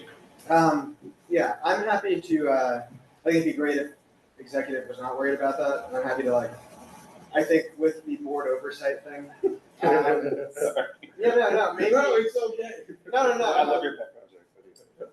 My what? Your pet project. I'm just joking. It's a great idea. But I think it will be important, like, to sort of feed into what Angel said about, like, things being kind of broad and how they're in the bylaws, to have, like, sort of a broad description in the bylaws, and then have, like, sub-board oversight committee rules as to, like, maybe what, like, different tiers of penalties depending on, because right now, the only things are, like, you're removed or not, and everybody on executive who's currently voting is like, oh, we can't remove them. Yeah. It's a very intimate Yeah. situation. and We need a rule of like neutral applicability. It's just like, But didn't happen. yeah, I mean, I don't know if that, and I mean, I'm facing, an attendance hearing. Like, Oh, I don't know. No, it's there's no shame it happened. Well, no, it will be on the, like, what happens in the hearing will not be public. Sure. But The it's idea on the of record, it, Sure, right, yeah, right. you know, There's executive session on the details. Yeah, that's true. It's Yeah. public, yeah. And I imagine because of my circumstances, that's not gonna be an issue. However, I do think it, would be good for there to just to be like a, if this is your, second time, third Thought about time, that too. there is like a probationary period. But we will also have to account for the fact that, like, if you're in a probationary period, like somebody's term might end or restart at a certain level. The bylaws right now just say like within a certain period, if you have, what is it, like 2/3? Yeah, It's yeah. like, it doesn't really fit in perfectly. No, it's not clear. Yeah, and so I think if I am to like draft this as part of the rules for like the board oversight committee, that's just, there's gonna be a lot to think about in terms of how it fits into what the current procedures are. But I think there's also like always important just to have like flexibility. Oh, I know that agree. can also be like part of the problem right now. There's a middle ground maybe that we could strike. I just want to say, there is something maybe we could take a position on tonight. There was this, I know there was this idea, because I sat with Angel, and at first he was like, I was shocked I got something right on the bylaws over him. There was this impression that it was 2/3 of two committees that you had to be up for removal. It's 2/3 of total committee meetings. And there was an impression that it was 2/3 of two committee meetings. So the idea is, so right now, the threshold, it actually says 2/3 of all committee meetings. So like if you're a chair of a committee, you're usually on 3 committees, right? So then it's, for that person, it's not 2/3 of 2 committees, it's 2/3 of 3 committees. Right. So then that differs then depending on how many committees you're on. So then again, for the sake of like parity, now I made the flip side argument that like, if you're on a ton of committees, maybe you should be given some more leeway, but then the pushback is, not really, you only have to be on 2, so if you can't commit to the other ones you're on, then don't be on them. So the question is, and I know Angel was pushing for it, and I don't disagree with him, that's how I think a lot of people have been interpreting it, because that's what I've heard. It's not what it says. It makes sense that it should say that, because the requirement is that you're on 2 committees. So then regardless of how many you are on, it could be any combination then of the 2 committees that you're on. So like me, I'm on 4. It wouldn't matter. It shouldn't be 2/3 of my total committee meetings. It should just be 2/3 of any 2 committees I'm on. That's the idea, but it would just say 2/3 of 2 committees, I think, is the language. Derek? So I think that whatever the attendance stuff should be in the bylaws. I don't think it should be put in, it should just be more formal, whatever like the parameters are. I think the flexibility can come to the fact that someone could have missed every meeting entirely, but if we feel like they shouldn't go, well then someone rises at full board and says, we should not remove this person, right? Like there is still ultimate flexibility because you could just not remove that person. Right. And maybe that's a problem that's currently happening at the executive level. So I think what would be good is to say there's a threshold, and in the first one, there is flexibility at whatever the level is, executive or this board oversight. Then there's this probationary period, and if there's still more absences, then the automatic is going to. Right, that's what I've been Yeah, yeah, saying. yeah. And then the other thing I feel like is relevant, because I think it was Mark that brought this up at a full board maybe like half a year ago now, because it's 2/3 of all Committees, yeah, you could go to like none of one. right, and right, all of and another, all of another, and you're screwing the one you're not going to. I agree. I think a part that's relevant is breaking it down by the committees, because again, what's the problem we're trying to solve? The committee Quorum can at show up committees. here and there's not quorum. So I think something to consider is like, not just removal from the board, but like removal from that committee and reassignment to another one, and honestly, you put them on where everyone shows up, so it doesn't matter if this person isn't coming, that committee still will have quorum and they'll be able to conduct their business. If you made it so it was like, if it was even just one committee and you missed, and you weren't able to make 2/3 meeting, you were up for removal, I mean, that could really solve the quorum issue quickly. I thought that's what it was. No, it's not, that's the problem. It sounds like an easy fix. You know, Yeah, it's harsh, but it solves a problem that we've been facing. I mean, look, the question is, are we harsh for the sake of actually getting board work done? There's another one now that we're on this. There are people that, come to a meeting 2 hours late. They're marked that they came late, but they're not marked absent as far as I know. And there's nothing that says if you keep coming late and really late, that you're actually subject for removal. The people that hop on for like 10 minutes. And look, I'm all for the qualifying disability. I mean, it's not my decision to make, but there's also like the idea of like, we've had instances at meetings at full board where somebody gets called on a vote, their screen is off. I don't know why, that's their business, but then they get called on, and they're not responsive. They don't, and I mean, I wonder, are they really sitting there listening? And it happens often, right? That's touchier and trickier, but it's just something I'm throwing out there. But the one where people show up, it's a 3-hour full board meeting, hop in like 2.5 hours in, and you do that consistently. I mean, for all intents and purposes, you're absent. And now I respect you more if you just didn't show up. So that's just another thing to consider. I remember when this was put together, that was one of the things that came up to me, late arrivals, early leaving. Obviously, if you come 10 minutes late and you're there for 2.5, I mean, nobody's gonna, but like if it's a 1.5 hour meeting, you're coming in after an hour is done, like why should you, maybe we make that a separate thing where it's like, because it's been a problem. I know that for a fact, that we set some parameter for that too. So yeah, well, I think that's just the job of the secretary. It is. And right now it's in the bylaws where like if you show up after 15 minutes and you're not there, then you are absent. If you show up within 15 minutes of the start of the meeting, then you are. It's just not being enforced. Yeah, and right now I noticed, because I had to look back at like all of the attendances. Like Rosa will write like late arrival. You're auditing your. I have to. I'm like, what meetings did I miss? Well, let me ask you a question, because you're making a good point. So then it's at the discretion of the secretary right now to determine if a late arrival is considered an action? It's It's not not- I don't even think it's at their discretion. It's a shall, and it's just not being done. It's not being administered, because it's not up to her discretion. Yeah. It's there as a rule. So then who is, What is the mechanism? if right, someone who's doesn't- not, who's not coming when we do the executive, like, who's like letting, right now, I'm wondering, how is this just slipping then? Where is the hole here? Is it Rosa, or is it Rosa giving over the data that she collects, and then the expectation is someone else is supposed to be like, okay, call them in, right? Is it Rosa, or has Rosa even been told like, all right, you do that? I don't know. It's not happening. So now the question again comes like, you said it earlier, Valerie, and I agree, right? Like, the question is, how much do we change versus how much are we just not enforcing what we're already? Why make the bylaws more complicated, more rules, more stricter? What's the rules that are? We need to investigate if there's a mechanism to enforce that.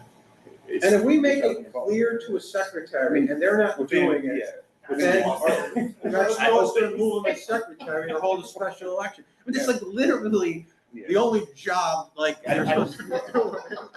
If that is the case, and thank you for bringing that up, about it, if that's the case, I do not believe we should have additional rules on that. We need to figure out how that We is. need to sit and go over the bylaws that are. We're still here. We're done in 21 and just see. We're actually having a good Is that being conversation. done? Yeah. Moved on.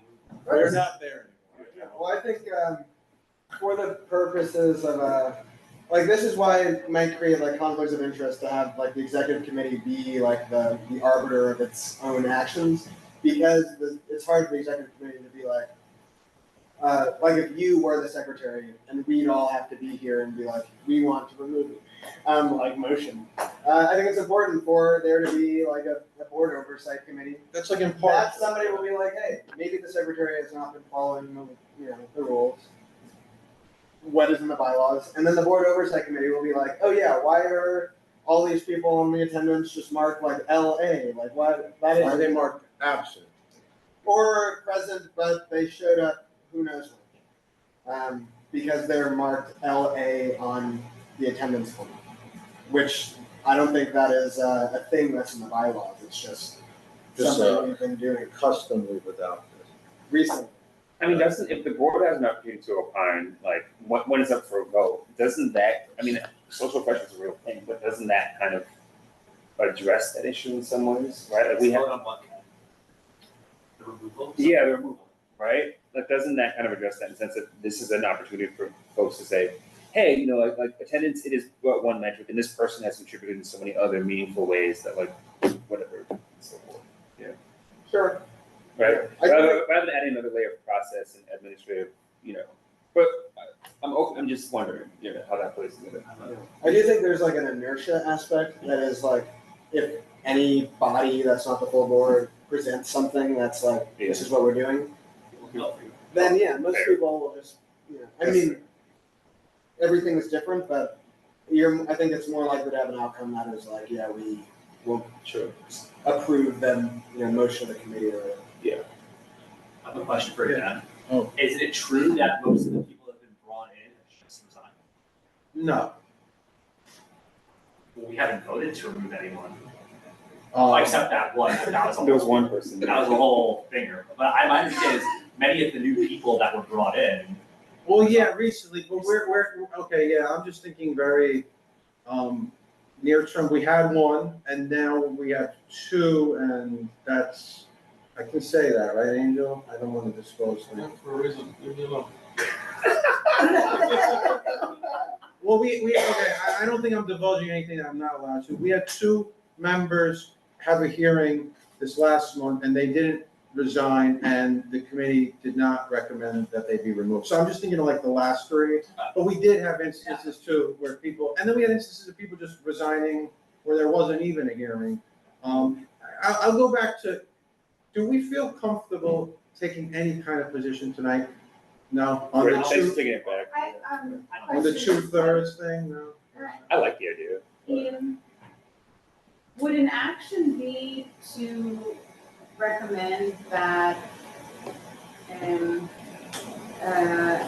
attendance procedures be written in the bylaws be enforced?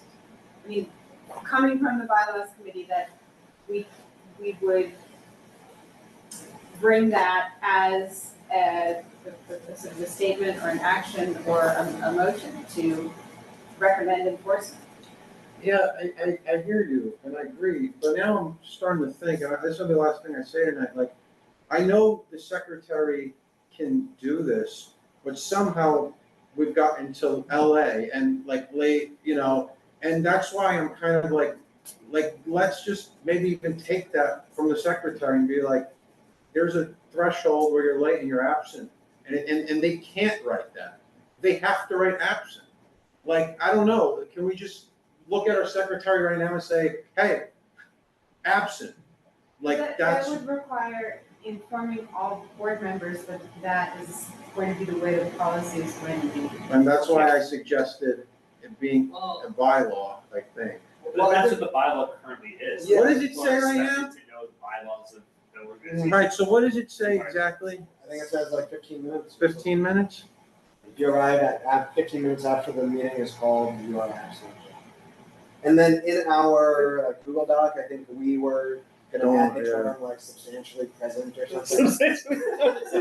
Make it more confusing. Talk about legalese, that's horrible, man. We can't do that. Define term. Substantially present. All right, now, Literally sounds like a freaking.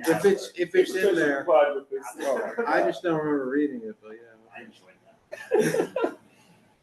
All right, so. I think maybe we're not comfortable at this point. Maybe we can table it, but I think we have really great ideas. I'd like the 2/3 idea. I like the idea of maybe creating an enforcement mechanism for the secretary. Those are two things I've heard, and maybe we can table this, but yeah.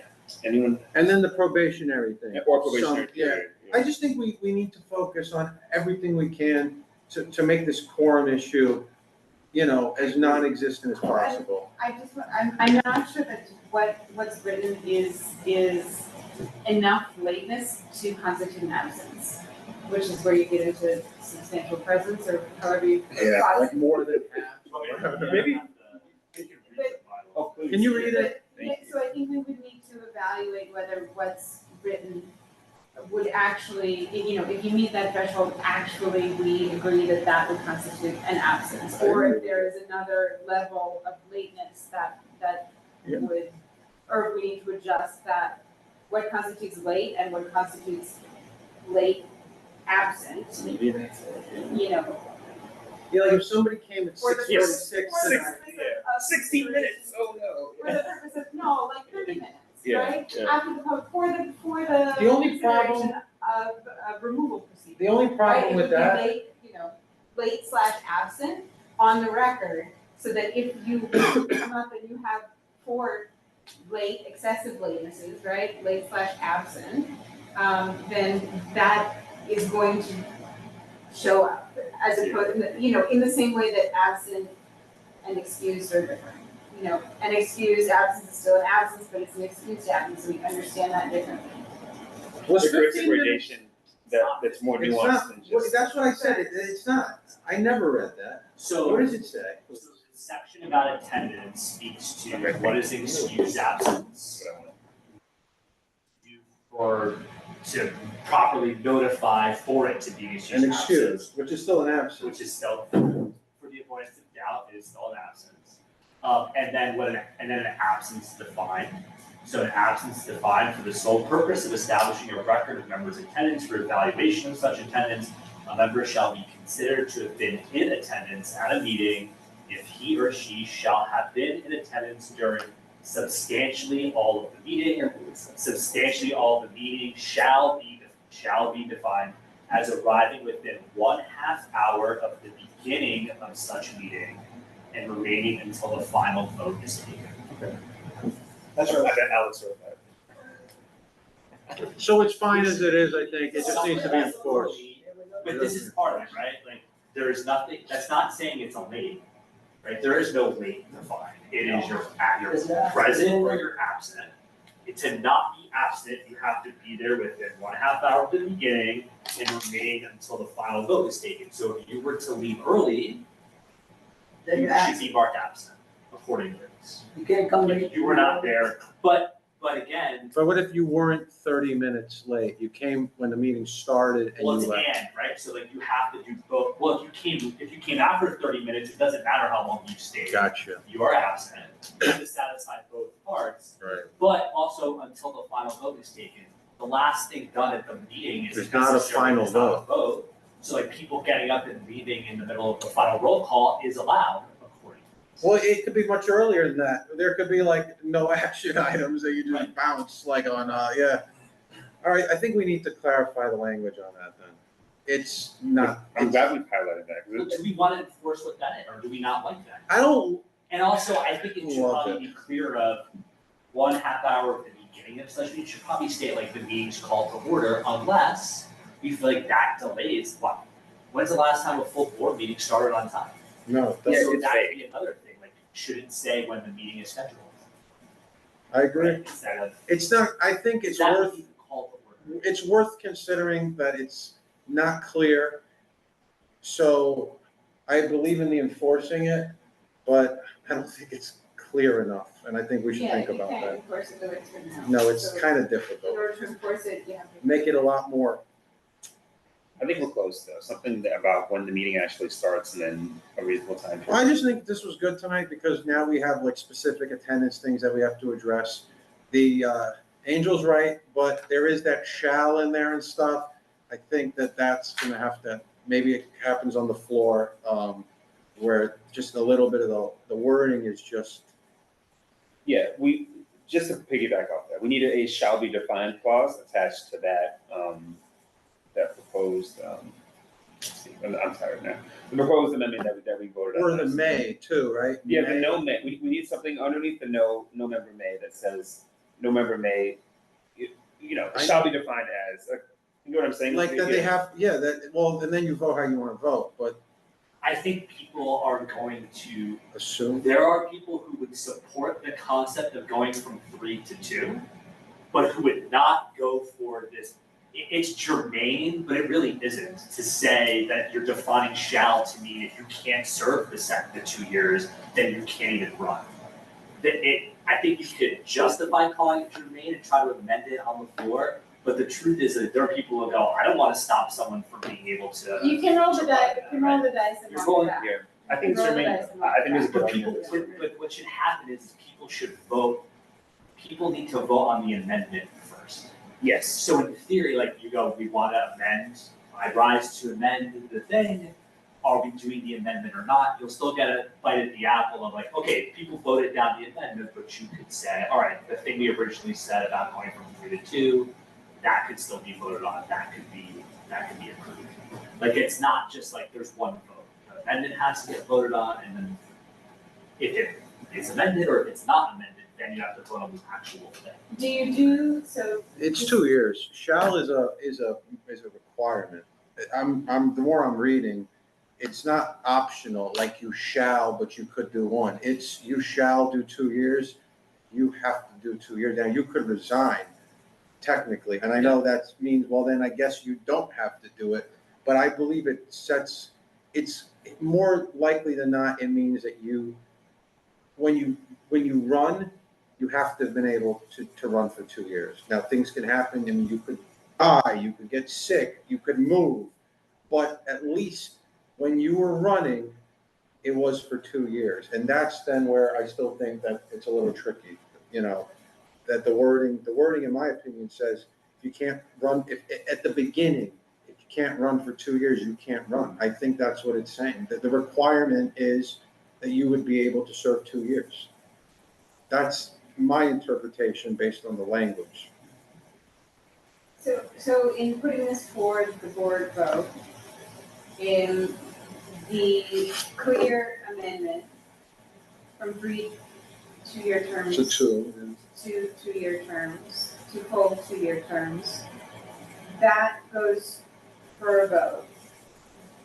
With that, this is what you're getting at, you might run into losing consensus or a clear path to enacting the amendment if you muddy it with this clarification that you feel strongly about. You can forge ahead with that risk and have a fairly divided vote if there's any contention to it. And if it fails, you can put it forward again without the clarification. Is my understanding of a couple of scenarios of how to move this through the full board body to achieve something. So I would, I think you can't bring the clarification before we bring the amendment, because we did not give notice about the clarification. We gave notice about the amendment. So the clarification is a point of, it's an addition to, it's a clause within the amendment, not its own thing. So you have to go in that order. You can go again if there's too much non-acceptance of that clarification, but I think if you frame it well, and Kenneth, this is on you, in your lawyerly self, to build consensus in how you pitch it and clearly put it forward to the body to make a somewhat informed decision and trust that we've done some deliberative work and bring this forward to them through, then, either we get it on the first try or we try again. And I think there's enough knowledge in, amongst the body to raise a motion or to amend and raise a motion to move things forward so that we're not there all night. That's the goal. Does that sound That right? sounds right to me, and that sounds like the possibilities. Yeah, I think it makes the most sense. Are we, I saw on the calendar, the full board is meeting this month to vote on these things? Not this one, Not this one? I don't think so, right? No, I think it has, yeah, we've had 50 days. No, we're voting on the June recommendations. In July. But you did two separate notifications. Well, the first one was in, This notification about the officers, this is June 5th. right, and when's our meeting, Angel? That's why we scheduled it. Right, yeah, that's what I mean, yeah, so we are voting on it. And the other one. No, yeah, we did that intentionally. What about changing the 15? The initial one that we, Right, I think it's important to, maybe, we can assume people are aware of this, but let people know that we're meeting, so that we have a quorum.